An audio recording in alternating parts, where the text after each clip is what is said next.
കർത്താവിൽ വാത്സല്യ സഹോദരങ്ങളെ, നിങ്ങൾക്കെല്ലാവർക്കും എൻ്റെ സ്നേഹവന്ദനം.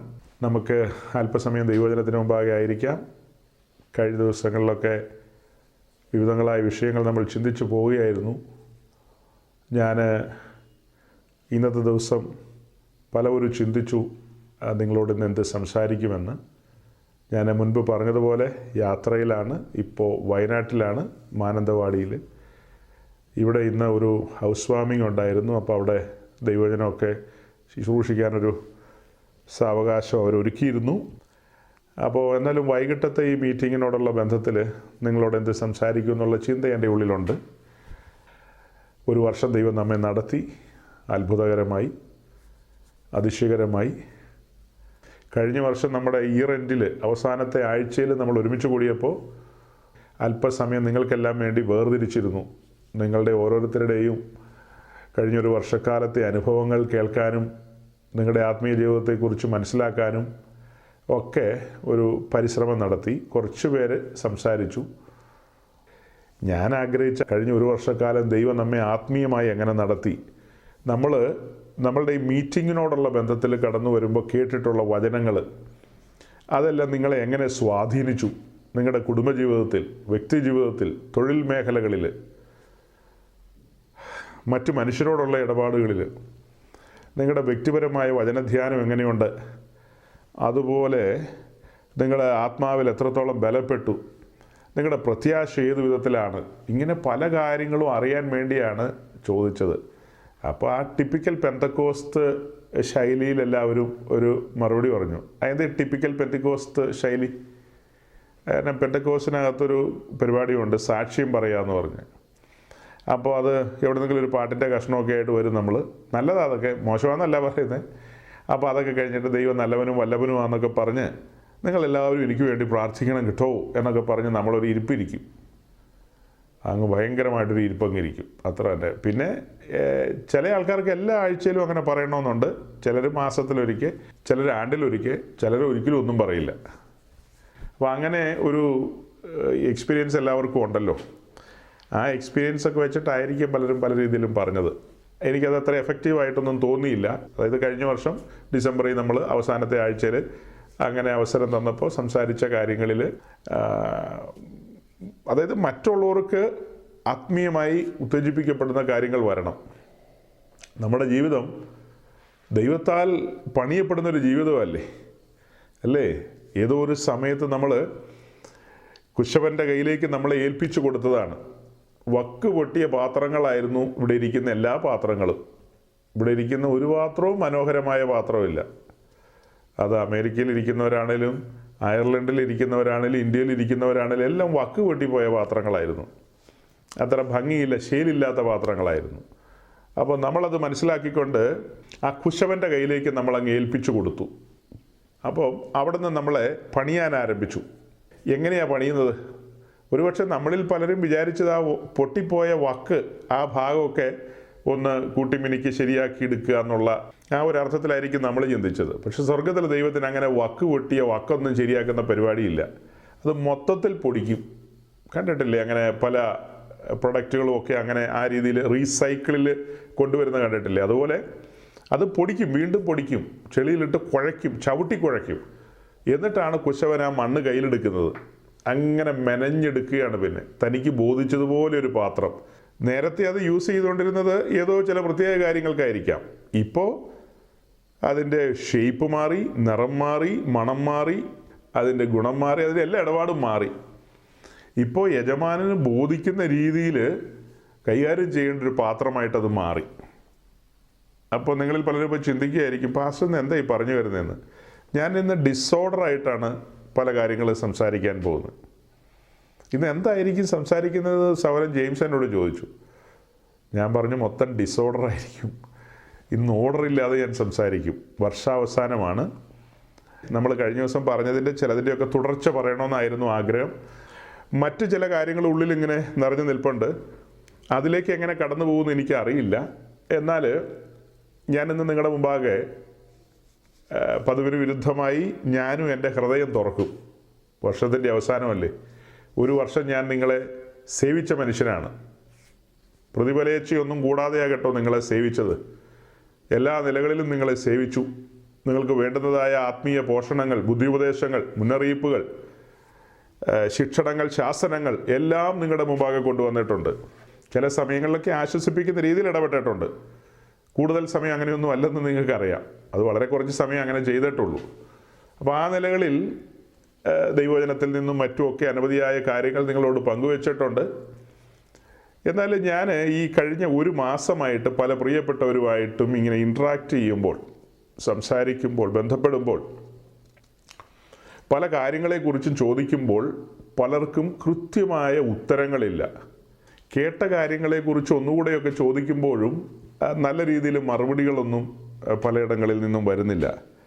കഴിഞ്ഞ ദിവസങ്ങളിൽ ചില പ്രിയപ്പെട്ടവരോട് ഇങ്ങനെ സംസാരിച്ചപ്പോൾ 2025 നമ്മൾ പറഞ്ഞിട്ടുള്ള ഒത്തിരി മെസ്സേജുകളുണ്ട്. ആ മെസ്സേജുകളിൽ നിന്ന് താങ്കൾക്ക് എന്ത് പ്രയോജനം ലഭിച്ചു, അല്ലെങ്കിൽ ഇന്നിന്ന കാര്യങ്ങൾ കേട്ടിട്ടുണ്ടോ എന്ന് ചോദിച്ചപ്പോൾ എഫെസോസിലെ വിശുദ്ധന്മാർ അല്ലെങ്കിൽ എഫെസോസിലെ ഉള്ള ശിഷ്യന്മാർ പറഞ്ഞത് ഞങ്ങൾ കേട്ടിട്ട് പോലും ഇല്ലെന്നാണ് പറഞ്ഞത്. എങ്ങനെ? ഞങ്ങൾ പരിശുദ്ധാത്മാവെന്ന് കേട്ടിട്ട് പോലുമില്ല. പിന്നെ ഏതായിരുന്നു നിങ്ങളുടെ സ്നാനം? അത് യോഹന്നാൻ്റെ സ്നാനമായിരുന്നു. അപ്പോൾ പറഞ്ഞു വരുമ്പോൾ നമ്മളെല്ലാം വിശ്വാസ വഴിയിൽ സഞ്ചരിച്ച് പോയിക്കൊണ്ടിരിക്കുകയാണ്. നമുക്ക് വേണ്ടിയിട്ടാണ് സ്വർഗത്തിലെ ദൈവം ഈ ശാപ്പാടൊക്കെ ഉണ്ടാക്കി ചൂടോടുകൂടി. കർത്താവിൻ്റെ ക്രൂശീകരണമൊക്കെ കഴിഞ്ഞ് ശിഷ്യന്മാർ നിരാശപ്പെട്ട് മീൻ പിടിക്കാൻ പോയി. അങ്ങനെ വല്ലാത്ത അവസ്ഥയിൽ ഒന്നും കിട്ടാതെ ആയിരിക്കുന്ന സമയത്ത് അവർ കരയ്ക്ക് വരുമ്പോൾ കർത്താവ് പത്രോസിനോട് പറയുന്നില്ലേ, കൂട്ടാൻ വല്ലതും ഉണ്ടോ എന്നൊക്കെ ചോദിച്ചിട്ട് അവരോട് പറയുന്നുണ്ട്. കനലിൽ ചുട്ടുവെച്ച മീനൊക്കെ അവർക്ക് ഭക്ഷിക്കാനായിട്ട് തയ്യാറാക്കി വെച്ചിരിക്കുകയാണല്ലോ. അപ്പോൾ അവരുടെ ആവശ്യം അറിഞ്ഞ് കർത്താവ് അവർക്ക് വേണ്ടുന്ന കാര്യം കരുതി വയ്ക്കുകയാണ്. അതുപോലെയാണ് കഴിഞ്ഞ ഒരു വർഷക്കാലം ഗഹനമായ അനവധി വിഷയങ്ങൾ പ്രിയപ്പെട്ടവരുടെ മുമ്പാകെ സ്വർഗത്തിലെ ദൈവം നമുക്ക് തുറന്നു തന്നിട്ടുണ്ട്. ഞാൻ മനസ്സിലാക്കുന്നൊരു കാര്യം, ഈ ഓൺലൈനിലൂടെ ഇത് കേൾക്കുന്നു, പിന്നീട് യൂട്യൂബിലൂടെയൊക്കെ കേൾക്കുന്നു. അതുകൊണ്ട് ഇതിനൊന്നും വലിയ ഗൗരവമില്ലെന്നാണ് പല പ്രിയപ്പെട്ടവരും ചിന്തിക്കുന്നത്. അതായത് രക്ഷയോടുള്ള ബന്ധത്തിൽ നമ്മൾ എങ്ങനെയാണ് പഠിക്കുന്നത്? രക്ഷ സൗജന്യമാണ്, കുഞ്ഞാടിൻ്റെ ദാനമാണ്. ഈ രക്ഷ 10 ലക്ഷം രൂപയ്ക്ക് സെയിൽ ചെയ്യുകയാണെങ്കിൽ ഇവിടെയുള്ള നസ്രാണികളെല്ലാം കാശ് കൊടുത്ത് മേടിച്ചാനെ. പക്ഷേ അവരൊക്കെ ചതിക്കപ്പെടുന്ന എവിടെയാണെന്നറിയാവോ? രക്ഷ സൗജന്യമാണെന്നുള്ളതിലാണ്. സൗജന്യമാണ് എന്നുള്ളത് കൊണ്ട് ആരും ഇതിനൊരു ഗൗരവം കൊടുക്കുന്നില്ല, ഗൗനിക്കുന്നില്ലെന്ന് വേണേൽ പറയാം. അങ്ങനെയും വേണേൽ പറയാം, അല്ലേ? സൗജന്യമല്ലേ? ഈ തെരുവിലൊക്കെ നിന്ന് പ്രസംഗിക്കുന്നു, വലിയ സ്റ്റാൻഡേർഡ് ഇല്ലാത്ത ആൾക്കാർ പ്രസംഗിക്കുന്നു. അതായത് പൊതുലോകത്ത് പ്രമാണിമാരായ, ആഢ്യത്യമുള്ള, തറവാടികളായ, കുലീനത്വമുള്ള അനേക കേമന്മാരുണ്ട്, കേമികളുമുണ്ട്. അവരുടെയൊക്കെ കൺവെട്ടത്ത് ക്രിസ്തുവിനെ പ്രസംഗിക്കുന്ന പലരെയും കുറിച്ച് നമ്മൾ നോക്കിക്കഴിഞ്ഞാൽ അവരുടെ ഒപ്പത്തിനൊപ്പം നിൽക്കുന്നവരല്ല. അവർ സാധുക്കളും സാധാരണ മനുഷ്യരുമാണ്. അപ്പോസ്തല പ്രവൃത്തി 4-ാം അധ്യായത്തിൽ നമ്മൾ കാണുന്ന പോലെ ഇവർ സാധാരണക്കാരല്ലേ എന്നൊക്കെ ചോദിക്കുന്ന പോലെ, യെസ്, നിശ്ചയമായ അവർ സാധാരണക്കാരാണ്. അങ്ങനെ ആ സാധാരണക്കാരായ മനുഷ്യർ ക്രിസ്തുവിൻ്റെ സാക്ഷ്യം വഹിക്കുന്ന സമയത്ത് യെരുശലേമിലുള്ള ആളുകൾക്ക് അതിശയമായിപ്പോയി, അത്ഭുതമായിപ്പോയി. അതുപോലെ തന്നെ ഈ തലമുറയിൽ നമ്മുടെ നാട്ടിലും നമ്മുടെ ദേശത്തൊക്കെ സുവിശേഷം അറിയിക്കുന്ന ആളുകളെക്കുറിച്ച് പലർക്കും പലതരം ധാരണകളാണ്, പലതരം ചിന്തകളാണ്. അവരതിന് ഗൗരവം കൊടുക്കില്ല. ഈ ശേഷം മനുഷ്യരോ, ഇവരൊക്കെയോ, ഇവരെന്ത് പറയാനാ? ഞങ്ങളുടെ മെത്രാന്മാരെ പോലെ, ഞങ്ങളുടെ അവരെ പോലെ, ഞങ്ങളുടെ ഇവരെ പോലെയൊക്കെ ഇവർക്ക് കൈവപ്പുണ്ടോ, ഇവർക്ക് അതുണ്ടോ ഇതുണ്ടോ എന്നൊക്കെയാണ് പലരും ചിന്തിക്കുന്നത്.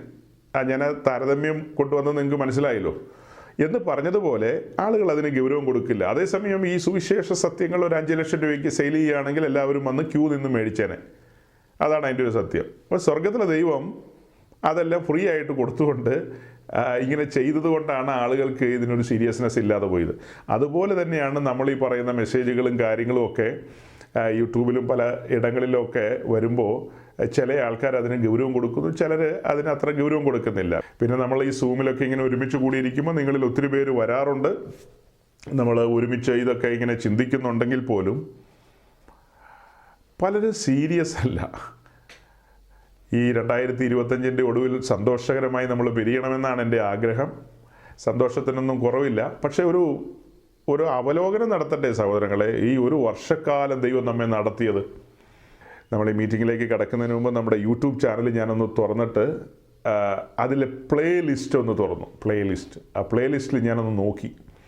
2025 നമ്മൾ എന്തുമാത്രം പ്രസംഗിച്ചിട്ടുണ്ടെന്ന് ചോദിച്ചാൽ ഒത്തിരി പ്രസംഗങ്ങളുണ്ട്. എന്നാൽ അതിൽ പലതും ഇങ്ങനെ തിരിച്ചറിയാൻ പാകത്തിന്, എളുപ്പം എടുക്കാൻ പാകത്തിന് പല ഫോൾഡറുകളിലാണല്ലോ ഇട്ടിരിക്കുന്നത്. അപ്പോൾ ഇപ്പോൾ നമ്മൾ പറഞ്ഞുകൊണ്ടിരിക്കുന്നത് വഞ്ചകരെ സൂക്ഷിക്കുക എന്നുള്ളതാണ്. 2024 നമ്മുടെ ഒരു പ്രസംഗമായിരുന്നു ക്രൂശിൻ്റെ ശത്രുക്കൾ എന്നുള്ളത്. അങ്ങനെ പ്ലേലിസ്റ്റിൽ ഒരു ഫോൾഡർ കിടപ്പുണ്ട്. ഈ 2025 വഞ്ചകരെ സൂക്ഷിക്കുക നമ്മൾ പറഞ്ഞിട്ടുണ്ട്, വഞ്ചകരെ സൂക്ഷിക്കുക എന്നുള്ളത്. അത് മാത്രമല്ല, ഞാൻ പിന്നിലേക്ക് നോക്കിയപ്പോൾ പലവിധമായ പ്രസംഗങ്ങൾ കിടക്കുകയാണ്. ഗൗരവമായ പ്രസംഗങ്ങളാണ് പലതും. ഈ വഞ്ചകരെ സൂക്ഷിക്കുക എന്നുള്ളതിൻ്റെ തൊട്ട് മുമ്പ് നമ്മൾ പറഞ്ഞു പോയൊരു മെസ്സേജാണ് നമ്മുടെ ശരീരത്തിൻ്റെ സമർപ്പണം എന്നുള്ളൊരു വിഷയം. ഇപ്പോൾ പറഞ്ഞുകൊണ്ടിരിക്കുന്ന ഈ സീരീസിൽ വഞ്ചകരെ സൂക്ഷിക്കുക എന്നുള്ളതിൽ 3-4 മെസ്സേജുകൾ നമ്മൾ ശരീരത്തിൻ്റെ സമർപ്പണവുമായി ബന്ധപ്പെട്ട് പറഞ്ഞിട്ടുണ്ട്. ആ മെസ്സേജുകളുടെയൊക്കെ ഹെഡിങ് നിങ്ങൾക്കറിയാം. രക്ഷയും ആഭരണധാരണവുമായി എന്തു ബന്ധം, ബാഹ്യാലങ്കാരങ്ങളുമായി എന്നൊക്കെ പറഞ്ഞ് അങ്ങനെ കുറേ ടൈറ്റിലുണ്ട്. ഈ പറഞ്ഞ സീരീസിലും അങ്ങനത്തെ കുറേ കാര്യങ്ങൾ പറഞ്ഞു. എന്നാലും നിങ്ങൾ ഓർക്കുന്നുണ്ടോയെന്ന് എനിക്കറിയില്ല. അതിന് പിന്നിൽ ഒരു 10-15 മെസ്സേജുകൾ ശരീരത്തിൻ്റെ സമർപ്പണം എന്നുള്ളൊരു വിഷയത്തെക്കുറിച്ച് നമ്മൾ സംസാരിച്ചു. അതായത് വളരെ പ്രസിദ്ധനായ പോപ്പുലാരിറ്റിയുള്ള സൗത്ത് കേരളയിലുള്ള ഒരു പ്രഭാഷകൻ, ഒരു 10,000 5,000 മറ്റോ ആളുകളുള്ള ഒരു ഫെലോഷിപ്പിൻ്റെ ലീഡറായിട്ടിരിക്കുന്ന ഒരാൾ, ഒരു പ്രത്യേക സാഹചര്യത്തിൽ ഈ പ്രസിദ്ധനായ ആൾ യെരുശലേമിലെ വെസ്റ്റേൺ വാളിൻ്റെ മുമ്പിൽ നിന്നുകൊണ്ട് പറയുകയായിരുന്നു, ദിനവൃത്താന്ത പുസ്തകത്തെ കോട്ട് ചെയ്തുകൊണ്ട് അതിനകത്ത് അങ്ങനെ എഴുതിയിട്ടുണ്ട്, ഇവിടെ നിന്ന് പ്രാർത്ഥിച്ചു കഴിഞ്ഞാൽ സ്വർഗത്തിലെ ദൈവം കേൾക്കുമെന്ന്. അതാരോടാ പറഞ്ഞത്? ശലോമോനോടാ പറഞ്ഞത്. അപ്പോൾ ആ കാലം കഴിഞ്ഞിട്ട്, അതായത് ന്യായപ്രമാണ യുഗം കഴിഞ്ഞ് ആ പൗരോഹിത്യത്തിൻ്റെ രീതിയൊക്കെ മാറിയിട്ട് ഈ കൃപാകാലയളവിൽ ക്രിസ്തുവിൻ്റെ പൗരോഹിത്യം വെളിപ്പെട്ടതും ആലയം എന്നുള്ള കൺസെപ്റ്റ് യെരുശലേം ദേവാലയം തകർത്ത് കളഞ്ഞിട്ട് നാമാണ് ആലയം എന്നുള്ളതും സാർവത്രിക സഭ അഥവാ യൂണിവേഴ്സൽ ചർച്ച് എന്ന് പറയുന്നതാണ് ദൈവത്തിൻ്റെ മന്ദിരം അഥവാ ടെമ്പിൾ എന്നുള്ളത് എന്നൊക്കെയുള്ള ഗഹനമായ പഠനങ്ങളുള്ള ഈ ഒരു കാലഘട്ടത്തിൽ ഒരാൾ യെരുശലേമിൻ്റെ അവിടെ നിന്നുകൊണ്ട് പറയുകയാണ്, ഇവിടെ നിന്ന് പ്രാർത്ഥിച്ചാൽ ദൈവം കേൾക്കുമെന്ന്. അപ്പോൾ നമ്മൾ അതിൻ്റെ വിശദീകരണത്തിലേക്ക് വന്നു. ആ സമയത്തൊരു സർക്കാസം എന്ന നിലയിൽ ഒരു കമൻറ്റും ഞാൻ പറഞ്ഞു. ആ പറയുന്ന ഉപദേശിക്ക് കാര്യമായ മുടിയൊന്നുമില്ല, തലയിലെ കാര്യമായ മുടിയൊന്നുമില്ല, ആൾ മിടുക്കനാണെന്നൊക്കെയാണ് പറഞ്ഞത്. അപ്പോൾ അവരുടെ ആളുകൾ അത് കേട്ടിട്ട് പറഞ്ഞു, അയ്യോ ഞങ്ങളുടെ ആളുടെ തലയിൽ മുടിയില്ലെന്നൊക്കെ പറഞ്ഞു കളഞ്ഞു എന്നൊക്കെ പറഞ്ഞ് കരച്ചിലും പിഴിച്ചിലും ബഹളമൊക്കെ ആയിട്ട് വന്നു. ഇപ്പോൾ പുള്ളിക്കാരന് നല്ല മുടിയൊക്കെ ഉണ്ട്, സുന്ദരക്കുട്ടപ്പനാകാൻ എന്തോ പണിയൊക്കെ ചെയ്തെന്നുള്ള രീതിയിൽ ഞാൻ അങ്ങനെ ചുമ്മാ അങ്ങ് പറഞ്ഞു വിട്ടതാണ്. അതൊരാളെ കളിയാക്കാനോ ബോഡി ഷെയ്മിങ്ങിനോ അങ്ങനെയുള്ള ആ എയിമിലൊന്നും പറഞ്ഞതല്ല. അപ്പോൾ അവർ ഇങ്ങനെ പ്രൊവോക്ക് ചെയ്യുന്ന രീതിയിൽ തിരിച്ചു പറഞ്ഞു കഴിഞ്ഞപ്പോൾ നമ്മൾ കാര്യമാത്ര പ്രസക്തമായിട്ട് ഒരു പുതിയ നിയമ ഭക്തൻ്റെ ലൈഫ് എങ്ങനെയായിരിക്കണം, അവൻ്റെ ശരീരം എങ്ങനെയായിരിക്കണം, അതിൻ്റെ സമർപ്പണം ഏതു വിധത്തിലായിരിക്കണം എന്നുള്ളത് വളരെ കൃത്യതയോടുകൂടി പറഞ്ഞു. അതാ പറഞ്ഞത്, 10-15 മെസ്സേജിൽ അധികമുണ്ട്. വളരെ ഡെപ്തുള്ള വിഷയങ്ങളാണത്, വളരെ ഡെപ്തുള്ള കാര്യങ്ങളാണ്. അതൊക്കെ കേട്ടിട്ട് ബൈബിൾ തുറന്നു വെച്ച് അതുമായിട്ട് ഒത്തുനോക്കുകയും റെഫർ ചെയ്യുകയൊക്കെ ചെയ്തെങ്കിൽ മാത്രമേ ആത്മീയത്തിൽ വളരാൻ കഴിയൂ. അങ്ങനെ ഞാൻ ഈ പ്ലേലിസ്റ്റ് തുറന്ന് പല ഹെഡിങ്ങും നോക്കി, പല ഫോൾഡറുകളും നോക്കി. പലവിധമായ മെസ്സേജുകളുണ്ട്. ആ മെസ്സേജുകൾ പലരും കേട്ടിട്ടില്ല. ഇവിടെ വരുന്ന നിങ്ങൾ ഡയറക്റ്റ് പലരും കേട്ടിട്ടുണ്ട്. എന്നാൽ പിന്നത്തേതിൽ കേൾക്കുമെന്ന് ഞാൻ വിചാരിച്ചിരുന്ന പലരും കേട്ടിട്ടില്ല വേണ്ട വിധത്തിൽ. ഇനി വന്ന് കേട്ടവരോടാണേലും ഒന്നുകൂടെ ചോദിച്ചു കഴിഞ്ഞാൽ അതിലെ ഏറ്റവും സീരിയസ് ആയ ഭാഗങ്ങളുണ്ടല്ലോ, വളരെ സീരിയസ് ആയ കാര്യങ്ങൾ, ആ കാര്യങ്ങളെക്കുറിച്ചുള്ള ആ ഒരു ഗ്രാഹ്യം പലർക്കുമില്ല. വളരെ സീരിയസ് ആയ മേഖലകളുണ്ട് ഇതിനകത്തൊക്കെ. അപ്പോൾ ഈ പറയപ്പെട്ട മെസ്സേജുകളൊക്കെ ഒരളവിൽ പറഞ്ഞാൽ പ്രീഷ്യസ് ആയിട്ടുള്ള കാര്യങ്ങളാണ്. 1.5 മണിക്കൂർ പ്രസംഗത്തിൽ പറയുന്ന ഓരോ വാക്കും പ്രീഷ്യസ് ആണെന്നൊന്നും അല്ല ഞാൻ പറയുന്നത്. അത് വല്ലാത്ത ക്ലെയിമായി പോവും അങ്ങനെ പറഞ്ഞാൽ. അത് വല്ലാത്ത സ്വയപ്രശംസയായി പോവും. അങ്ങനെയൊന്നും ഞാൻ ക്ലെയിം ചെയ്യുന്നില്ല. ഒരിക്കലും ഞാൻ അങ്ങനെ ക്ലെയിം ചെയ്യുന്നില്ല. ലോകോത്തര പ്രസംഗിയാണെന്നോ ഈ പ്രസംഗിയുടെ പ്രസംഗം കേട്ടില്ലെങ്കിൽ ആളുകളൊക്കെ തീരാ നഷ്ടത്തിലായി പോകുന്നു, അങ്ങനെയൊന്നും ഞാൻ പറയുന്നില്ല. പക്ഷെ ഇവിടെ ഇരിക്കുന്ന നിങ്ങൾക്ക് വേണ്ടിയിട്ടാണ് സ്വർഗത്തിലെ ദൈവം എന്നെ ഇപ്പോൾ ജീവനോടെ വെച്ചിരിക്കുന്നത്. നമ്മുടെ പ്രസംഗങ്ങൾ പിന്നത്തേതിൽ യൂട്യൂബിൽ കേൾക്കുന്നവരൊക്കെ ഉണ്ടല്ലോ, അവർക്കും കൂടെ വേണ്ടിയിട്ടാണോ എന്നെക്കൊണ്ട് പ്രസംഗിപ്പിക്കുന്നതെന്നും എന്നെക്കൊണ്ട് ഈ അധ്വാനിപ്പിക്കുന്നതെന്നും ഒക്കെ എനിക്കറിയില്ല. പക്ഷെ നിങ്ങളുടെ കാര്യത്തിൽ എനിക്ക് ഉറപ്പുണ്ട്, നിങ്ങൾ കേൾക്കാനും പഠിക്കാനും നിങ്ങളുടെ ജീവിതം ക്രമീകരിക്കാനും ആ നിലയിൽ വളർച്ചയിലേക്ക് എത്തുവാനും വേണ്ടിയിട്ടാണ്. ഞാൻ ഈ തുടക്കത്തിൽ ഇങ്ങനെ പറഞ്ഞതിൻ്റെ സാരം എന്താണെന്ന് മനസ്സിലായോ? ഞാൻ പലരോടും ചോദിച്ചു, 2025 മെസ്സേജുകൾ പലതും ചോദിച്ചപ്പോൾ പലരും കേട്ടിട്ടില്ല. 1-2 മാസം മുമ്പ് നമ്മളിതുപോലെ കൂടി വന്നപ്പോൾ മെസ്സേജിനിടയിൽ ഞാൻ പറഞ്ഞല്ലോ, സാറ്റർഡേ ഇങ്ങനെ നമ്മൾ പ്രസംഗിക്കുന്നുണ്ട് എന്നുള്ളതുപോലെ തന്നെ സൺഡേയിലും മെസ്സേജുകളുണ്ട്. ആ മെസ്സേജുകളും യൂട്യൂബിൽ അപ്ലോഡ് ചെയ്യുന്നുണ്ട്. കുറച്ച് പേർക്ക് ഞാൻ അയക്കുന്നുണ്ട്, എല്ലാവർക്കും ഞാൻ അയക്കുന്നില്ല. വളരെ കുറച്ച് ആളുകൾക്ക് അത് അയക്കുന്നുള്ളൂ. അപ്പോൾ അത് പബ്ലിക് ഡൊമൈനിലാണ് കിടക്കുന്നത്. അത് കേൾക്കേണ്ടവർക്ക് കേൾക്കാം, അതിൽ നിന്ന് പഠിക്കേണ്ടവർക്ക് പഠിക്കാം. അപ്പോൾ പാപം എന്നുള്ളൊരു വിഷയത്തെക്കുറിച്ച്, പാപത്തെക്കുറിച്ച്, നീതിയെക്കുറിച്ച്, ന്യായവിധിയെക്കുറിച്ചൊക്കെ ഗഹനമായി പറഞ്ഞ ഒരു മെസ്സേജ്, ആ മെസ്സേജ് നമ്മുടെ ഇവിടെ വരുന്ന പല ആളുകളും കേട്ടിട്ടില്ല. അപ്പോൾ അതുകൊണ്ട് എനിക്ക് നിങ്ങളോട് ഊന്നി പറയേണ്ടി വന്നു. നിങ്ങളോട് പറഞ്ഞതുപോലെ തന്നെ ഞാൻ മറ്റൊരു പ്രിയപ്പെട്ടവനോട് സംസാരിച്ചു. സ്വർഗസ്നായ ഞങ്ങളുടെ പിതാവേ, നിന്റെ നാമം പൂജിതമാകണമേ, നിന്റെ ഇഷ്ടം സ്വർഗത്തിലെ പോലെ ഭൂമിയിലുമാകണമേ, അന്നന്നത്തേക്കുള്ള ആഹാരം ഞങ്ങൾക്ക് നൽകണമേ എന്ന് കർത്താവ് പഠിപ്പിച്ച കർത്തൃ പ്രാർത്ഥനയുണ്ട്. ആ പ്രാർത്ഥന എപ്പിസ്കോപ്പൽ സമൂഹങ്ങളിലുള്ള പ്രിയപ്പെട്ടവരെല്ലാം കണ്ടും കാണാതെയൊക്കെ പറയുന്ന പ്രാർത്ഥനയാണ്. അതിൽ ഇപ്പം ഞാൻ പറഞ്ഞ ആ ഒരു ലൈൻ ഉണ്ടല്ലോ, അന്നന്നത്തേക്കുള്ള ആഹാരം ഞങ്ങൾക്ക് നൽകണമേ എന്നുള്ള ആ ഒരു ലൈനെ കുറിച്ച് ഈ കഴിഞ്ഞ ദിവസം ഞാൻ ചില പ്രിയപ്പെട്ടവരോട് സംസാരിച്ചു. അപ്പോൾ അവരത് ശ്രദ്ധിച്ചിട്ടില്ല, കേട്ടിട്ടില്ലെന്ന് പറഞ്ഞു. അതിൻ്റെ ഉത്തരം എന്താണെന്ന് വെച്ചാൽ ഡെയിലി ബ്രെഡ്, അതാത് ദിവസത്തേക്ക് നമുക്ക് ആവശ്യമുള്ളത് മാത്രം. 10 കിലോ അരി മേടിക്കുന്ന കാര്യമല്ല, ഡെയിലി ആവശ്യമുള്ള കാര്യത്തെക്കുറിച്ചല്ലേ അതെന്നാണ് ചോദിച്ചത്. എന്നുവെച്ചാൽ നൂറ്റാണ്ടുകളായിട്ട് ക്രൈസ്തവ ലോകം അങ്ങനെ പഠിപ്പിക്കുന്നത്. അന്നത്തേക്കുള്ള ആഹാരം എന്ന് പറഞ്ഞാൽ ഇന്നതാണെന്നാണ് പഠിപ്പിക്കുന്നത്. എന്നാൽ ഓർത്തഡോക്സിലെ ഒരു സീനിയർ ആയിട്ടുള്ളൊരു പുരോഹിതൻ, ഡോക്ടറേറ്റൊക്കെ ഉള്ളൊരു പുരോഹിതനാണ്. അയാളുടെ മുമ്പിൽ അയാളുടെ ഡിഗ്രിയും കാര്യങ്ങളൊക്കെ വെച്ച് നോക്കുകയാണെങ്കിൽ എനിക്ക് അയാളുടെ പരിസരത്ത് പോലും നിൽക്കാനുള്ള ശേഷിയുള്ള ആളല്ല.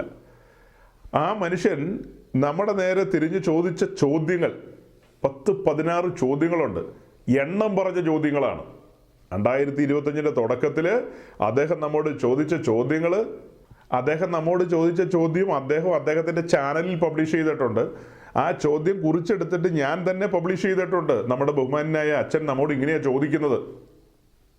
ചോദ്യാവലി തന്നു കഴിഞ്ഞു. ഈ CBIയും NIAയും എൻഫോഴ്സ്മെൻ്റൊക്കെ ചോദ്യാവലി കൊടുക്കുമല്ലോ ആളുകൾക്ക്, എന്നിട്ട് മറുപടി ചോദിക്കില്ലേ എന്ന് പറഞ്ഞ പോലെ അച്ഛൻ നമുക്ക് ചോദ്യാവലി തന്നു കഴിഞ്ഞു. ആ ചോദ്യാവലിയിൽ ഏതാണ്ട് 3-ാമത്തെയോ 4-ാമത്തെയോ ചോദ്യമാണ്, സ്വർഗസ്നായ പിതാവേ എന്നുള്ള പ്രാർത്ഥന നിങ്ങൾ എന്തുകൊണ്ട് ചൊല്ലുന്നില്ല? ആ പ്രാർത്ഥന കർത്താവ് പഠിപ്പിച്ചതല്ലേ. നിങ്ങൾ ഈ പെന്തക്കോസ്തുകാർക്ക് എന്താണ് ഇത്ര അഹങ്കാരം? ആ പ്രാർത്ഥന ചൊല്ലിയാൽ എന്താണ് കുഴപ്പം?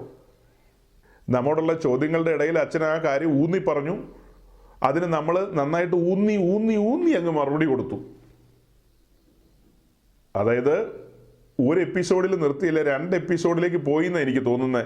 ആ കർത്തൃ പ്രാർത്ഥന എന്ന് പറയുന്ന അതിലെ മുഴുവൻ ഭാഗങ്ങളും എടുത്ത് പറഞ്ഞപ്പോൾ, അതിലെ ആദ്യത്തെ മെസ്സേജിൽ എന്ന് വെച്ചാൽ ഈ വിഷയം നമ്മൾ എക്സ്പ്ലെയിൻ ചെയ്തതിലെ ആദ്യത്തേത്, അതിനകത്ത് വളരെ കൃത്യമായി അന്നത്തേക്കുള്ള ആഹാരം എന്ന് പറയുന്ന വിഷയം എക്സ്പ്ലെയിൻ ചെയ്യുന്നുണ്ട്. പക്ഷെ നമ്മുടെ പ്രിയപ്പെട്ടവരത് കേട്ടിട്ടില്ല. എൻ്റെ കുഴപ്പമാണോ? എൻ്റെ കുഴപ്പം കൊണ്ടാണോ കേൾക്കാത്തത്? നിങ്ങൾ ഓരോരുത്തരും മനസ്സിലാക്കുക, ഈ ഒരു മെസ്സേജ് പ്രിപ്പയർ ചെയ്യാൻ കണ്ടമാന സമയം നമുക്ക് ആവശ്യമുണ്ട്. അങ്ങനെ സമയമെടുത്ത് പല കാര്യങ്ങളും പ്രിപ്പയർ ചെയ്ത് അങ്ങനെ ചിന്തകളും ധ്യാനങ്ങളും ഒക്കെ ആയിട്ട് ഇങ്ങനെ പോകുമ്പോഴായിരിക്കും പല കാര്യങ്ങളും കിട്ടുന്നത്. അത് ഇങ്ങനെ പ്രസംഗിക്കാൻ വേണ്ടി കാര്യങ്ങളൊക്കെ സെറ്റ് ചെയ്യണം.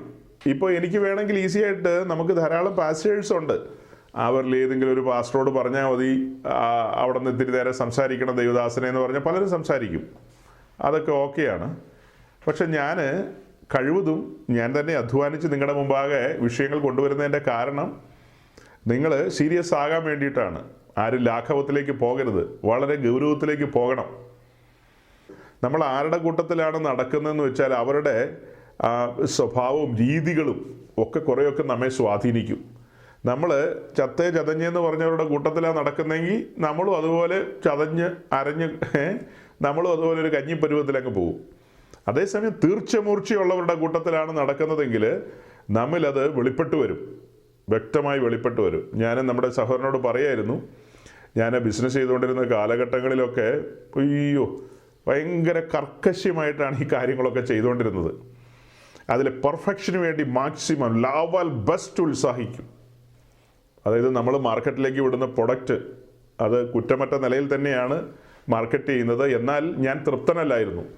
അതതിൻ്റെ മാക്സിമത്തിൽ ഏറ്റവും നല്ല രീതിയിൽ അവതരിപ്പിക്കണം, മനുഷ്യരുടെ മുമ്പാകെ എത്തിക്കണം എന്ന ഒരു തീവ്രമായ ആഗ്രഹം ഉണ്ടായിരുന്നു.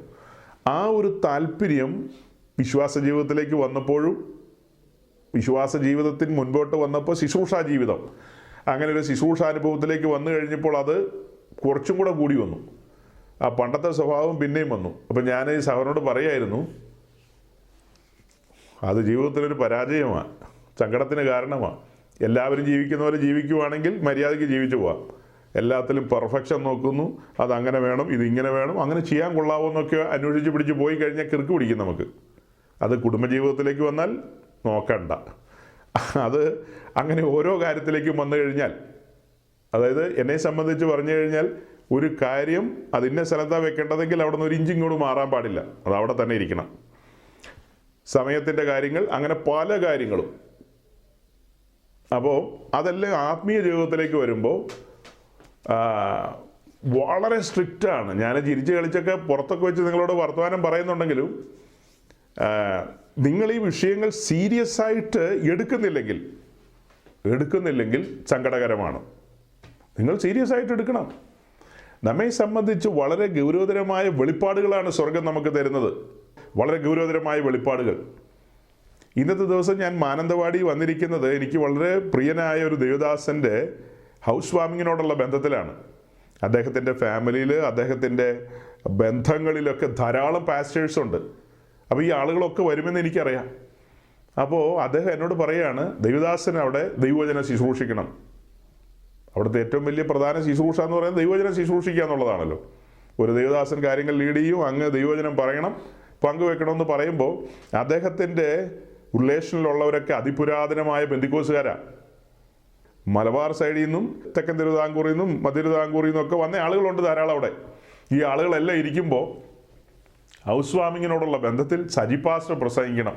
അപ്പം ഞാനോർത്ത് എന്താ ഇദ്ദേഹം പറയുന്നത്, ധാരാളം പെന്തിക്കോസ്തുകാർ കൂടുന്നവരടുത്ത് ഒരു ഹൗസ് വാമിങ്ങിനോടുള്ള ബന്ധത്തിൽ എന്നെ പോലെ ഒരാൾ പ്രസംഗിക്കുക എന്ന് പറഞ്ഞു കഴിഞ്ഞാൽ, ഒരു ഉപവാസ പ്രാർത്ഥനയിലോ ഉണർവ് യോഗത്തിലോ എന്നെ പ്രസംഗിപ്പിക്കാൻ വിളിക്കാം. ഹൗസ് വാമിങ്ങിൽ നിന്നൊക്കെ പറഞ്ഞ് ധാരാളം സ്ത്രീകൾ അവിടെ വരും. ആ വരുന്നവരൊക്കെ കേൾക്കാൻ ആഗ്രഹിക്കുന്ന മെസ്സേജുകളും കാര്യങ്ങളും ഉണ്ട്. ഞാൻ ഈ പറയപ്പെടുന്ന ദേവദാസൻ്റെ ജീവിതത്തിൽ ഏതാണ്ടൊരു വാർദ്ധക്യത്തോട് അടുത്ത ഒരു കാലഘട്ടത്തിലാണ് ഇങ്ങനെയൊരു മനോഹരമായ ഭവനമൊക്കെ ചമയ്ക്കുന്നത്. ദീർഘകാലം സഞ്ചാരങ്ങളും മറ്റുമൊക്കെ ആയിരുന്നു. പല ദിശകളിലും പല ദിക്കുകളിലുമൊക്കെ സഞ്ചരിച്ച് ഒടുക്കം ഒരു സ്ഥലത്ത് വഞ്ചി കെട്ടി എന്നുള്ള നിലയിലാണ്. അപ്പോൾ അതിൽ വലിയ സന്തോഷങ്ങളുണ്ട്, വലിയ കാര്യങ്ങളൊക്കെയുണ്ട്. ആ നിലയിൽ വേണം പ്രസംഗിക്കാനും പറയാനും. അവിടുത്തെ അന്തരീക്ഷം ആ നിലയിൽ മെയിൻറ്റെയിൻ ചെയ്യേണ്ടതുണ്ട്. അപ്പോൾ അതിന് സ്വാഭാവികമായി നമ്മുടെ ഒരു സമൂഹം എടുത്ത് കൈകാര്യം ചെയ്യുന്ന ചാപ്റ്ററുകളൊക്കെ ഉണ്ട്. ആവർത്തന പുസ്തകം 28-ാം അധ്യായമൊക്കെ തുറക്കേണ്ടതുണ്ട്. ഒരുപക്ഷെ അവിടെ വന്ന മറ്റ് ദൈവദാസന്മാരൊക്കെ ആ ചാപ്റ്ററൊക്കെ തുറന്ന് എന്തെങ്കിലുമൊക്കെ പറയാനായിട്ട് പ്ലാനും പദ്ധതിയായിട്ട് വന്നവരായിരിക്കാം. അങ്ങനെയൊക്കെ ഇരിക്കുമ്പോൾ അതുമായിട്ടൊരു ബന്ധമില്ലാത്ത കാര്യങ്ങളാണ് ഞാൻ പറഞ്ഞത്. അതുമായിട്ടൊരു ബന്ധമില്ലാത്ത കാര്യങ്ങൾ എന്താ ഇപ്പോൾ ഇങ്ങനെ പറയാൻ കാര്യം എന്നറിയാവോ? നമ്മൾ ഈ കഴിഞ്ഞ നാളുകളിൽ അറിഞ്ഞതും കേട്ടതുമായ കാര്യങ്ങളൊക്കെ വളരെ ഗൗരവമായ കാര്യങ്ങളാണ്. അതിൻ്റെ ആ സീരിയസ്നെസ് നിങ്ങൾക്ക് വേണം. ഞാൻ ആ പെർഫെക്ഷൻ ആഗ്രഹിക്കുന്നു. നിങ്ങളുടെ വളർച്ച ശ്രദ്ധിക്കുന്നുണ്ട്. നിങ്ങൾ ദൈവവചനത്തിൽ സമ്പന്നരാകേണ്ടതുണ്ട്, തലയെടുപ്പുള്ളവരാകേണ്ടതുണ്ട്. മറ്റുള്ളവരോട് ഈ കാര്യങ്ങളെ പറയാനും പങ്കുവെക്കുവാനും ഒക്കെ. ഇവിടെ ഇരിക്കുന്ന നമ്മുടെ സഹോദരന്മാരൊക്കെ അത്യാവശ്യം ഒരു ഹാഫ് ആൻ അവറെങ്കിലും ദൈവവചനത്തിൽ നിന്ന് സംസാരിക്കാൻ പ്രാപ്തരാകണം. ആ ഒരു നിലയിലേക്ക് ആ ഒരു ഗ്രോത്ത് കാണണം. ആ ഒരു ഗ്രോത്തിലേക്ക് വരണമെങ്കിൽ ഏറ്റവും അത്യന്താപേക്ഷിതമായ കാര്യം നമുക്ക് ദൈവഭയം ഉണ്ടാകണം. ദൈവഭയമാണ് ജ്ഞാനത്തിൻ്റെ ആരംഭം. ആ ദൈവഭയം നമ്മിലേക്ക് വന്നു കഴിഞ്ഞാൽ നമ്മൾ ഓട്ടോമാറ്റിക്കലി വചനം പഠിച്ചു കളയുന്നേ. ആ ദൈവഭയം നമ്മിലേക്ക് വന്നു കഴിഞ്ഞാൽ, അതായത് അതിനാണ് ഞാൻ ഈ കൂടെ രക്ഷ പ്രസംഗിക്കുന്നത്. ഒരവസരം കിട്ടിക്കഴിഞ്ഞാൽ ഞാൻ ഈ യാഗപീഠമായിട്ട് ഓടി വരുന്നത് നിങ്ങൾ കണ്ടിട്ടില്ലേ? ഒരവസരം കിട്ടിക്കഴിഞ്ഞാൽ അപ്പം യാഗപീഠം മുമ്പിൽ കൊണ്ടുപോയി വയ്ക്കും. അപ്പോൾ അതൊക്കെ അങ്ങനെ കൊണ്ടുവന്ന് നിരന്തരം പറഞ്ഞുകൊണ്ടിരിക്കുന്നത് മറവി സംഭവിക്കാം. ആ കാര്യങ്ങൾ നമ്മുടെ സ്മൃതിപഥത്തിൽ നിന്ന് പതിയെ മാഞ്ഞു തുടങ്ങുമ്പോൾ ദൈവാത്മാവ് വീണ്ടും നമ്മെ ഓർമ്മിപ്പിച്ചുണർത്തും. കൊടുത്ത വില, അതിൻ്റെ ആഴങ്ങൾ എന്ന് പറഞ്ഞ് നമ്മെ ധരിപ്പിക്കും. അപ്പം ഞാനിന്ന് ഈ ഹൗസ് വാമിങ്ങിന് ഈ സന്തോഷകരമായ ദിനത്തിൽ പറഞ്ഞു തുടങ്ങിയത് കഴിഞ്ഞ ദിവസം നിങ്ങളോട് പറഞ്ഞ വാക്ക് തന്നെയാണ്. 2025 ഫസ്റ്റ് വീക്ക് ആദ്യ ആഴ്ചയിൽ നിങ്ങളുടെ നടുവിൽ ഞാൻ പ്രസംഗിച്ചു 66-ാം സങ്കീർത്തനത്തിൻ്റെ 16-ാം വാക്യം വായിച്ചുകൊണ്ട്, അല്ലേ? 66 സങ്കീർത്തനത്തിൻ്റെ 16 വാക്യം വായിച്ചുകൊണ്ടാണ് ഈ വർഷം നമ്മൾ തുടങ്ങിയത്. സകല ഭക്തന്മാരുമായുള്ളവരെ വന്ന് കേൾപ്പിൻ, അവൻ എൻ്റെ പ്രാണന് വേണ്ടി ചെയ്തത് ഞാൻ വിവരിക്കാം. അപ്പോൾ ഇന്ന് ദൈവവചനം സംസാരിക്കുന്നതിന് മുമ്പ് ലീഡ് ചെയ്ത പാസ്റ്റർ ആ കുടുംബത്തിലെ പ്രിയപ്പെട്ടവരെ മുൻപോട്ട് ക്ഷണിച്ച് ഉത്തരവാദിത്തപ്പെട്ട ആളോട് നിങ്ങളുടെ സാക്ഷ്യം പരസ്യമായി പറയാം, നിങ്ങൾക്ക് പറയാനുള്ളത് ദൈവസന്നിധിയിൽ അവതരിപ്പിക്കാനുള്ള സാവകാശം കൊടുത്തു. അപ്പോൾ അവർ കുറച്ച് കാര്യങ്ങൾ അവിടെ പറഞ്ഞു. അപ്പോൾ അതെല്ലാം പറഞ്ഞു കഴിഞ്ഞിട്ട് ഞാൻ ദൈവവചനത്തിലേക്ക് കടന്നപ്പോഴാണ് ഈ ഭാഗം തുറന്നത്. സകല ഭക്തന്മാരുമായുള്ളവരെ വന്ന് കേൾപ്പീൻ, അവൻ എൻ്റെ പ്രാണന് വേണ്ടി ചെയ്തത് ഞാൻ വിവരിക്കാം. അപ്പോൾ ഇന്ന് ഈ സന്തോഷകരമായ ദിനത്തിൽ പ്രാണന് വേണ്ടി ചെയ്ത കാര്യമാണോ പറയേണ്ടത്? ഈ ഭൂമി ജീവിക്കാൻ വേണ്ടിയിട്ട് കർത്താവ് എനിക്ക് മനോഹരമായൊരു വീട് തന്നു, കാറ് തന്നു, അത്യാവശ്യം ആരോഗ്യം തന്നു, ബാങ്ക് ബാലൻസ് തന്നു, ഈ വക കാര്യമൊക്കെ ഓർത്ത് അവൻ്റെ നന്മകൾ, അവൻ്റെ അനുഗ്രഹങ്ങൾ എന്നൊക്കെ പറഞ്ഞ് മുന്നോട്ട് പോവുകയാണ് വേണ്ടത്. അത്യാവശ്യം നന്മകൾ, അനുഗ്രഹങ്ങൾ എന്നൊക്കെയുള്ള കാര്യം പറഞ്ഞ് മുൻപോട്ട് പോവുകയാണ് വേണ്ടത്. അവിടെ കുറേയധികം ദൈവദാസന്മാരുണ്ടായിരുന്നു, കുറേയധികം ദൈവമക്കളുണ്ടായിരുന്നു, വളരെ പ്രായമുള്ളവരും പുരാതനത്വമുള്ളവരുമായ ദൈവമക്കൾ. അവരുടെ നടുവിൽ ഈ വാക്യമൊക്കെ വായിച്ചു കഴിഞ്ഞിട്ട് ഒരു സൂചനയും കൂടെ ഞാൻ പറഞ്ഞു. സൗരങ്ങളെ, നമ്മൾ ഒരു കാര്യം ഓർക്കണം. ഈ കാണുന്ന ഈ ആകാശവും ഈ ഭൂമിയും പുക പോലെ പൊയ്പോകുന്നൊരു സമയം വരുന്നു. പുതിയൊരു ഭൂമിയും പുതിയൊരു ആകാശവും വെളിപ്പെടുന്നു. അതിലേക്ക് പുതിയ യെരൂശലേം എന്ന് പറയുന്ന തേജസ്സിൻ്റെ നഗരം വെളിപ്പെടുന്നു. ആ തേജസ്സിൻ്റെ നഗരത്തിൻ്റെ ഭാഗമാകുവാൻ വിളിക്കപ്പെട്ടവരാണ് നാം. അപ്പോൾ ഞാൻ ആ വീടിൻ്റെ ഭിത്തിയിൽ തൊട്ടിട്ട് പറഞ്ഞു, ഇത് ഒരുപക്ഷെ ഇറ്റാലിയൻ മാർബിളോ രാജസ്ഥാൻ മാർബിളോ പിന്നെ ഏതാ, അല്ലെങ്കിൽ അങ്ങ് ബാംഗ്ലൂരിലുള്ള ഗ്രാനൈറ്റോ ഇതൊക്കെ വെച്ചിട്ടായിരിക്കും പണിതിരിക്കുന്നത്. ഇതിനേക്കാളും മനോഹരമായൊരു ഭവനമാണ് സ്വർഗ്ഗത്തിലെ ദൈവം നമുക്ക് വേണ്ടി ചമയ്ക്കുന്നത്. വെളിപ്പെടാൻ പോകുന്ന തേജസ്സിൻ്റെ നഗരത്തെക്കുറിച്ച് നമ്മൾ കഴിഞ്ഞ ദിനങ്ങളിലെല്ലാം ധ്യാനിച്ചുകൊണ്ടിരിക്കുകയാണ്. അപ്പോൾ ഈ കാര്യങ്ങളൊക്കെ ചെറുതായി സൂചിപ്പിച്ചിട്ട് പറഞ്ഞു, ഭക്തനായ മനുഷ്യൻ ഇയ്യോബ് പറയുകയാണ്, ഭൂമിയുടെ അധോഭാഗം തീ കൊണ്ടെന്ന പോലെ തിളച്ചു മറിയുന്നു എന്ന്. ഭൂമിയുടെ അധോഭാഗം തീ കൊണ്ടെന്ന പോലെ തിളച്ചു മറിയുന്നു. നാം ഇപ്പോൾ ഇരിക്കുന്നത് തീകുണ്ടത്തിൻ്റെ മുകളിലാണ് ഒരളവിൽ. അപ്പോൾ അവിടെ ഇരുന്നു കൊണ്ട് നാം ചിന്തിക്കേണ്ട കാര്യം എന്നാ? അവനെൻ്റെ പ്രാണന് വേണ്ടി ചെയ്തത് ഞാൻ വിവരിക്കാം, സകല ഭക്തന്മാരുമായുള്ളവേ. എല്ലാ ഭക്തന്മാരോടും ദാവീദിന് പറയാനുള്ള ഗൗരവമായ കാര്യം ഇതാണ്. ഒരു സമയത്ത് പുൽപ്പുറത്ത് ആടിനെ മേയിച്ചുകൊണ്ട് നടന്നവനായിരുന്നു ദാവീദ്, ഇശായിയുടെ പുത്രൻ. അവിടെ നിന്ന് അവനെ സിംഹാസനത്തിലേക്ക് കൊണ്ടുവന്ന വലിയവനും ഭയങ്കരനും മഹാനുമായ ദൈവം. ആ ദൈവം തൻ്റെ പ്രാണന് വേണ്ടി ചെയ്ത കാര്യങ്ങളെക്കുറിച്ചാണ് ദാവീദിന് വിവരിക്കാനുള്ളത്. തൻ്റെ സിംഹാസനത്തെക്കുറിച്ചോ അധികാരത്തെക്കുറിച്ചോ പദവിയെക്കുറിച്ചോ മഹിമയെക്കുറിച്ചോ ഒന്നും പറയാനില്ല. അതിനൊന്നുമല്ല ഗൗരവം. അവൻ എന്നോട് ചെയ്തതോർക്കുമ്പോൾ, അത് തന്നെയാണ് പൗലോസും പറയുന്നത്, പറഞ്ഞു തീരാത്ത ദാനനിമിത്തം ദൈവത്തിന് സ്തോത്രം. ഇപ്പം ഞാൻ ഈ പറഞ്ഞു വരുന്നത് ഒരു ശരാശരി പെന്തക്കോസ്റ്റ് ലൈൻ അല്ല സഹോദരങ്ങളെ. ഇത് കുറച്ച് ഒരു ഹയർ ആയിട്ടുള്ളൊരു ലെവലാണ്.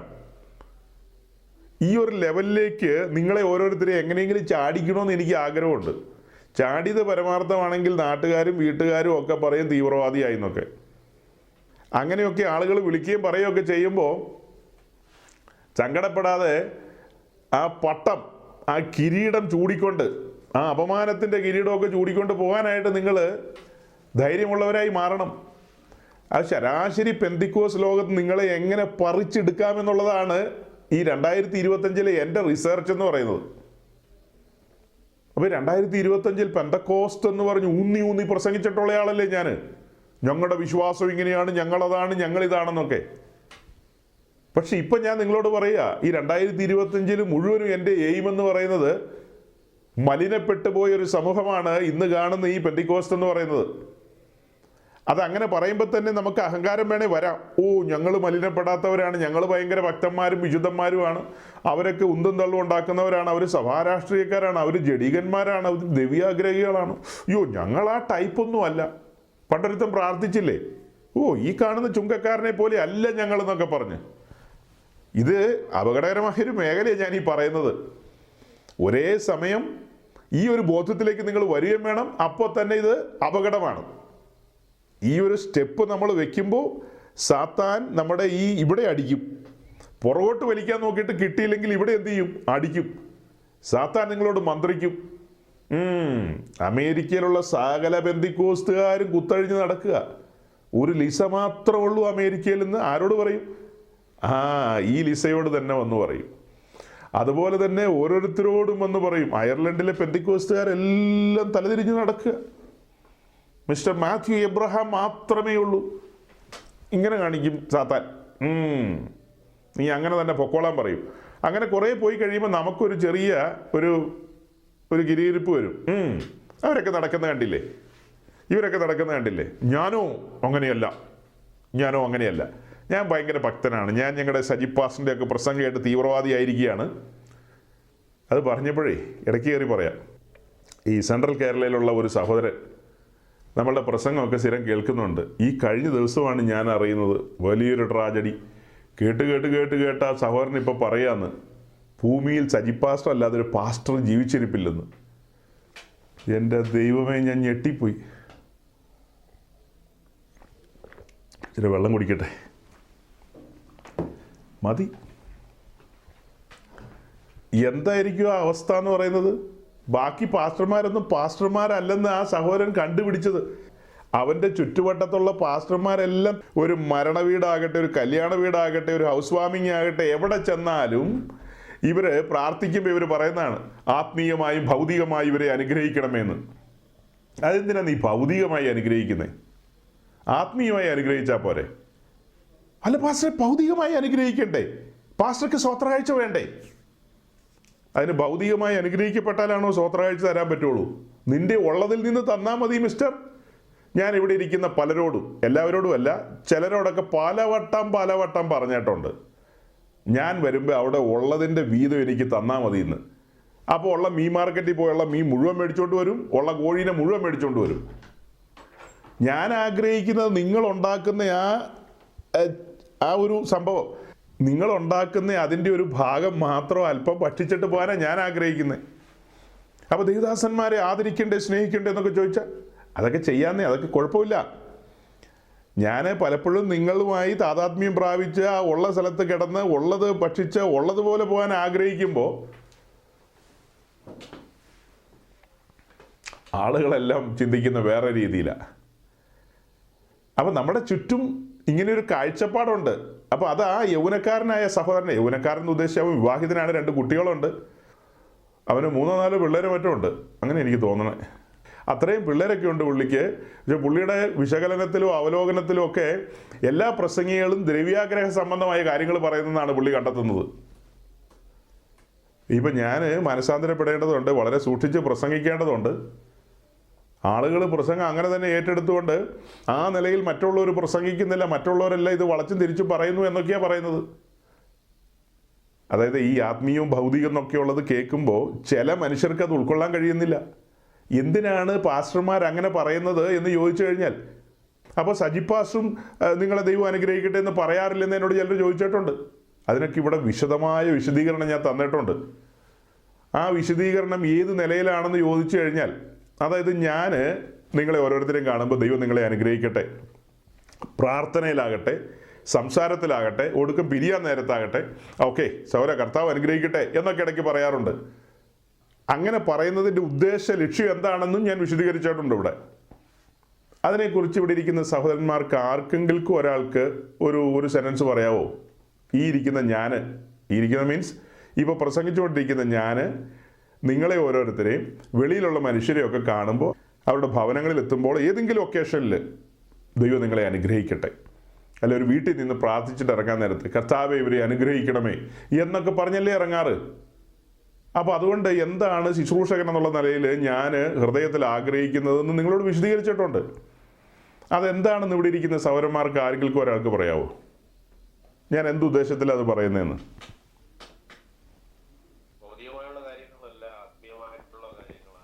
അല്ല രതീഷ്, അവിടെ നിൽക്ക്. മറ്റാരെങ്കിലും ഈ ഒരു കാര്യത്തെക്കുറിച്ച് നിങ്ങൾ എങ്ങനെയാണ് ഞാൻ പറഞ്ഞിട്ടുള്ള കാര്യത്തെ മനസ്സിലാക്കിയിരിക്കുന്നത്? ദൈവം നിങ്ങളെ അനുഗ്രഹിക്കട്ടെ, കർത്താവെ കുടുംബത്തെ അനുഗ്രഹിക്കണമേ. നിങ്ങളുടെ ഹൃദയമൊക്കെ വല്ലപ്പോഴും ഞാൻ കണ്ടിട്ടുണ്ടോ, ചെറിയ തോതിലൊക്കെ. എൻ്റെ ഹൃദയം നിങ്ങൾ കണ്ടിട്ടുണ്ടോ? ഒട്ടുമില്ലെന്നുള്ളത് എനിക്ക് മനസ്സിലായിട്ടുള്ളത്. നിങ്ങളുമായിട്ട് സഹവർത്തിക്കുന്ന ശുശ്രൂഷകൻ എന്നുള്ള നിലയിൽ എൻ്റെ ഹൃദയം നിങ്ങൾ പലപ്പോഴും കണ്ടിട്ടില്ല. കണ്ടിട്ടുണ്ടെങ്കിൽ ഞാൻ എന്താ ഉദ്ദേശിച്ചതെന്ന് തുറന്ന് പ്രസംഗിച്ചിട്ടുണ്ട്. അതായത് നമ്മളുടെ ക്രൈസ്തവ ലോകം, വിശേഷിച്ച് വേർപെട്ടവരുടെ സമൂഹം, പെന്തക്കോസ്ത് സമൂഹം ഇരുട്ടിൽ തപ്പുന്ന മേഖലകളാണ് ഇതൊക്കെ. ഇരുട്ടിൽ തപ്പുകയാണ്. ആ തപ്പുന്ന കാര്യങ്ങളാണിതെല്ലാം. സഹോദരന്മാരുടെ ഭാഗത്ത് നിന്ന് പറഞ്ഞു നല്ല കാര്യങ്ങളാണ്. ആത്മീയ വിഷയങ്ങളാണ്, ആത്മീയ അനുഗ്രഹങ്ങളെക്കുറിച്ചൊക്കെയാണെന്ന് പറഞ്ഞു. എന്നാൽ വളരെ കൃത്യതയോടെയാണ് ഞാൻ പ്രസൻറ്റ് ചെയ്തിട്ടുള്ളത്. ഇവിടെ പറയുന്ന പോലെ അവൻ എൻ്റെ പ്രാണന് വേണ്ടി ചെയ്ത് ഞാൻ വിവരിക്കാം എന്ന് പറഞ്ഞാൽ അടുക്കും ചിട്ടയോടെ വിവരിക്കാമെന്ന. അടുക്കും ചിട്ടയോടെ നിങ്ങൾക്ക് പറയാൻ കഴിയണത്. ഞങ്ങളുടെ പാസ്റ്റർ ഉദ്ദേശിക്കുന്ന ഇന്നതാണ്, 1 by 1 ആയിട്ട് പറയാൻ കഴിയണം. സാധിക്കുമോ? സൗകര്യമാർക്ക് ആർക്കെങ്കിലും പറയാൻ പറ്റുമോ? അത് ജോയ്സിക്ക് കേൾക്കാമോ? ജോയ്സി ഞാൻ പറയുന്നത്? അപ്പോൾ ഞാൻ മനസ്സ് തുറന്ന് സംസാരിക്കുന്നതുകൊണ്ട് ഇന്നത്തെ യാത്രയും ഇന്ന് കണ്ടുമുട്ടിയ ആളുകളുമായി ബന്ധപ്പെട്ടതൊക്കെ പറയാനുണ്ട്, നിങ്ങളോട് അത് അവതരിപ്പിക്കാനുണ്ട്. അപ്പോൾ ഈ ചോദ്യത്തിന് ഇത് ലളിതമായൊരു ചോദ്യമല്ലേ, സിമ്പിളല്ലേ, എത്രയോ വട്ടം പറഞ്ഞിട്ടുള്ളതാണ് എന്നൊക്കെ ചോദിച്ചു കഴിഞ്ഞാൽ തക്ക സമയത്ത് പറയാൻ കഴിഞ്ഞില്ലെങ്കിൽ പിന്നെ പറഞ്ഞിട്ട് കാര്യമുണ്ടോ? തക്ക സമയത്ത് നമുക്കതിന് ആൻസർ പറയാൻ കഴിയണ്ടേ? നമ്മൾ കഴിഞ്ഞ നാളുകളിൽ ഈ വിഷയം ഡെമോൺസ്ട്രേറ്റ് ചെയ്തിട്ടുണ്ട്, പിക്ചർ സഹിതം വിശദീകരിച്ചിട്ടുണ്ട്. അതെങ്ങനെയാണെന്ന് ആരെങ്കിലും ഒരാൾക്ക് പറയാവോ?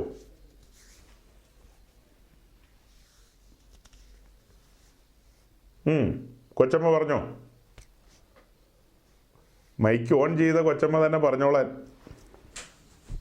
അല്ല, ക്രിസ്തു തികഞ്ഞവരാണോ എന്നുള്ളതാണ് പാസ്റ്റർ എപ്പോഴും ഉദ്ദേശിക്കുന്നത്. പിന്നെ സ്വർഗത്തിലെ സകല ആത്മീയ നന്മകളാൽ നടക്കണമെന്ന് പിക്ചർ സഹിതം നമ്മള് ആ യാഗപീഠത്തിന്റെ കാഴ്ച നമുക്ക് മുമ്പിൽ വരച്ചു വെക്കുന്നത് ക്രിസ്തുവിന്റെ ക്രൂശ്. മെമ്മറി നല്ല രീതിയിൽ വർക്ക് ചെയ്യുന്നില്ല. അതായത് നാം അനുഗ്രഹിക്കപ്പെട്ടവരാണ്, നാം അനുഗ്രഹം അനുഭവിക്കാൻ വിളിക്കപ്പെട്ടിരിക്കുന്നു, നാം അനുഗ്രഹിക്കുന്നവരായിരിപ്പിൻ, ഇങ്ങനെയൊക്കെയുള്ള വാക്കുകളുണ്ട്. ഇതെല്ലാം വെച്ചിട്ടാണ് ഞാൻ വിശദീകരിച്ചിട്ടുള്ളത്. അത് ഓർമ്മയിലേക്ക് വരട്ടെ, അത് വെച്ചിട്ട് പറയണം. അപ്പോൾ നമ്മൾ ഒരു വീട്ടിൽ ചെന്നു, ആ വീട്ടിൽ ചെന്ന് പ്രാർത്ഥിക്കുകയാണ്. നിങ്ങളും എൻ്റെ കൂടെ ഉണ്ടെന്ന് കൂട്ടിക്കോ. പ്രാർത്ഥിച്ചുകൊണ്ടിരിക്കുമ്പോൾ കർത്താവേ വാത്സല്യ സഹോദരനെയും കുടുംബത്തെ അനുഗ്രഹിക്കണമേ. നമുക്കവിടെ പ്രസംഗിക്കാൻ സമയമുണ്ടോ? ജസ്റ്റ് ആ വീട്ടിൽ കയറിയിട്ട് ഇറങ്ങുക കേട്ടോ, ജസ്റ്റ് ഒന്ന് പ്രാർത്ഥിക്കുന്നേ ഉള്ളൂ. അവിടെ ഒരു മൈതാന പ്രസംഗത്തിന് സമയമില്ല. പ്രാർത്ഥിക്കുമ്പോൾ ഈ വാക്കുകൾ ഉപയോഗിച്ചു. ഇറങ്ങാൻ നേരത്തും കൈ കൊടുത്തിട്ട് പറഞ്ഞു, ഓക്കെ ബ്രദറെ കാണാം, ദൈവം അനുഗ്രഹിക്കട്ടെ എന്ന് പറഞ്ഞു പോന്നു. ഇതെല്ലാവരും പറയുന്നതാണ്, എല്ലാ പാസ്റ്റേഴ്സും പറയുന്നുണ്ട്.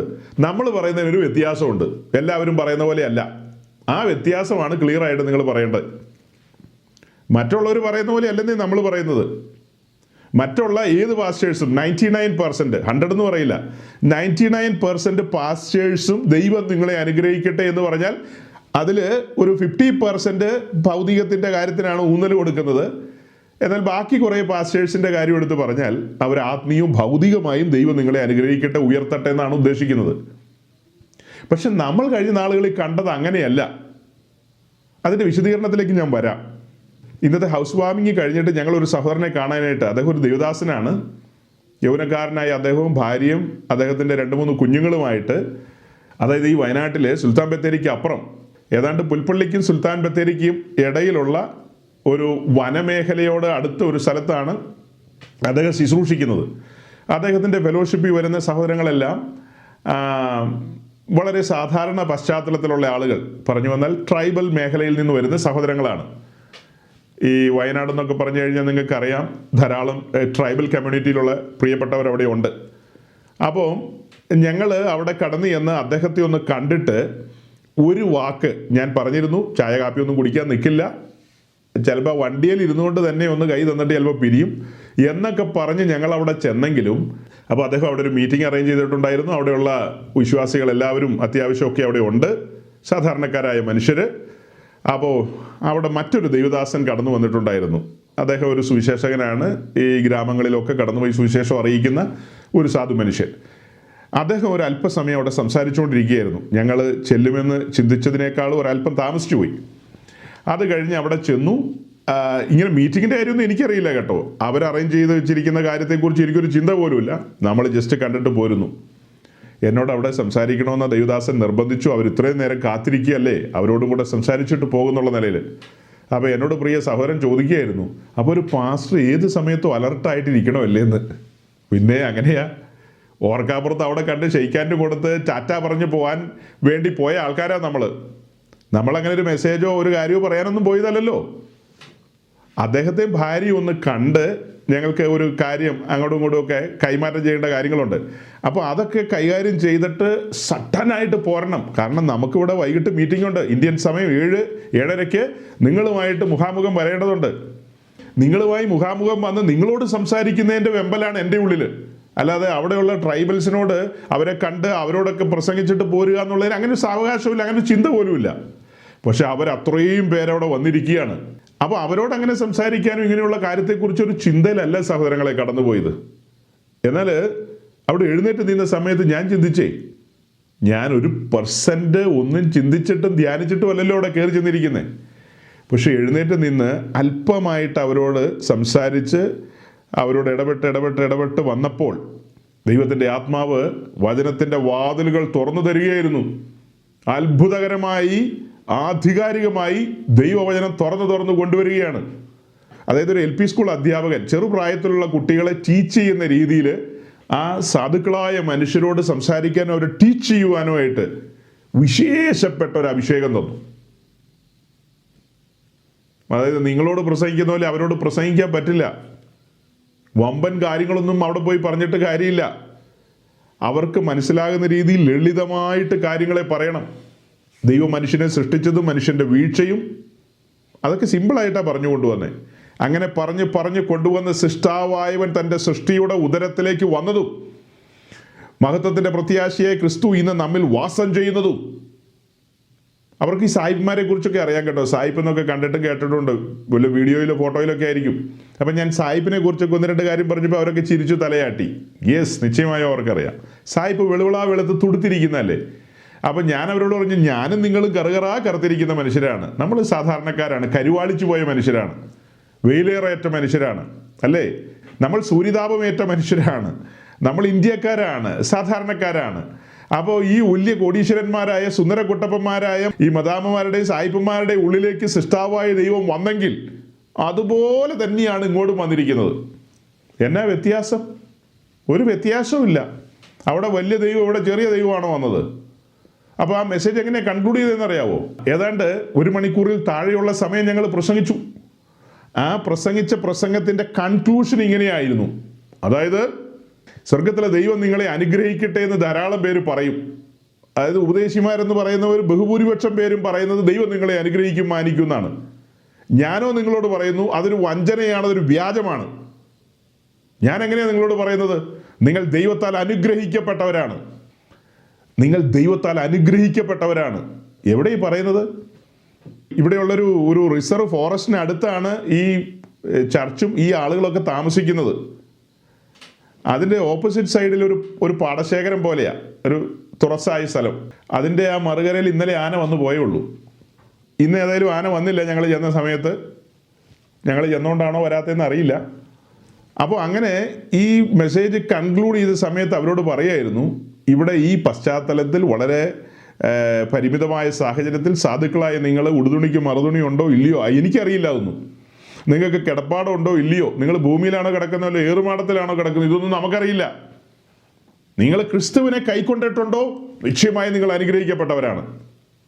നിങ്ങളെ ദൈവം അനുഗ്രഹിക്കുമെന്നല്ല നമ്മുടെ മെസ്സേജ്. ഞാനോ നിങ്ങളോട് പറയുന്നു, നിങ്ങളോട് സുവിശേഷിച്ചിട്ട് പോകുന്ന കാര്യം, ഉപദേശിച്ചിട്ടും പഠിപ്പിച്ചിട്ടും പോകുന്ന കാര്യം, നിങ്ങൾ ദൈവത്താൽ അനുഗ്രഹിക്കപ്പെട്ടവരാണ്. ആ തലയെടുപ്പിൽ നിൽക്കണം. ഏത് സായിപ്പ് വരട്ടെ, മദാമ വരട്ടെ, ആരും വരട്ടെ, നിങ്ങൾ ദൈവത്താൽ അനുഗ്രഹിക്കപ്പെട്ട മനുഷ്യരാണ്. അപ്പോൾ അവർ തങ്ങളിൽ തന്നെ മുഖത്തോട് മുഖം നോക്കിയെന്ന് എനിക്ക് തോന്നുന്നു. എന്താ ഈ പറയുന്നത്? ഞങ്ങൾ സാധുക്കളല്ലേ, ഞങ്ങൾ എങ്ങനെയാണ് അനുഗ്രഹിക്കപ്പെട്ടവരാകുന്നത്? ഈ വെളിപ്പാട് പെന്തക്കോസിലെ എത്ര പാസ്റ്റർമാർക്കുണ്ട് നിങ്ങളൊന്ന് പറയാവോ? മധ്യ കേരളത്തിലെ ആ സഹോദരൻ പറഞ്ഞ ആ വർത്തമാനം ഉണ്ടല്ലോ, ഈ പാസ്റ്റേഴ്സ് ബഹുഭൂരിപക്ഷം പേരും ജനത്തെ ശരിയായ ട്രാക്കിൽ നടത്തുന്നില്ലെന്ന് പറയുമ്പോൾ നമ്മളതിന് ആമീൻ പറയാനൊന്നും പോയില്ല കേട്ടോ. ആ സഹോദരൻ്റെ ആശയത്തോട് നമ്മൾ ഡയറക്റ്റ് ആമീൻ പറയാനൊന്നും പോയില്ലെങ്കിലും അവൻ പറയുന്നതിൽ ന്യായം ഉണ്ടെന്നേ. ഇവരെന്താ ഈ പറയുന്നത്?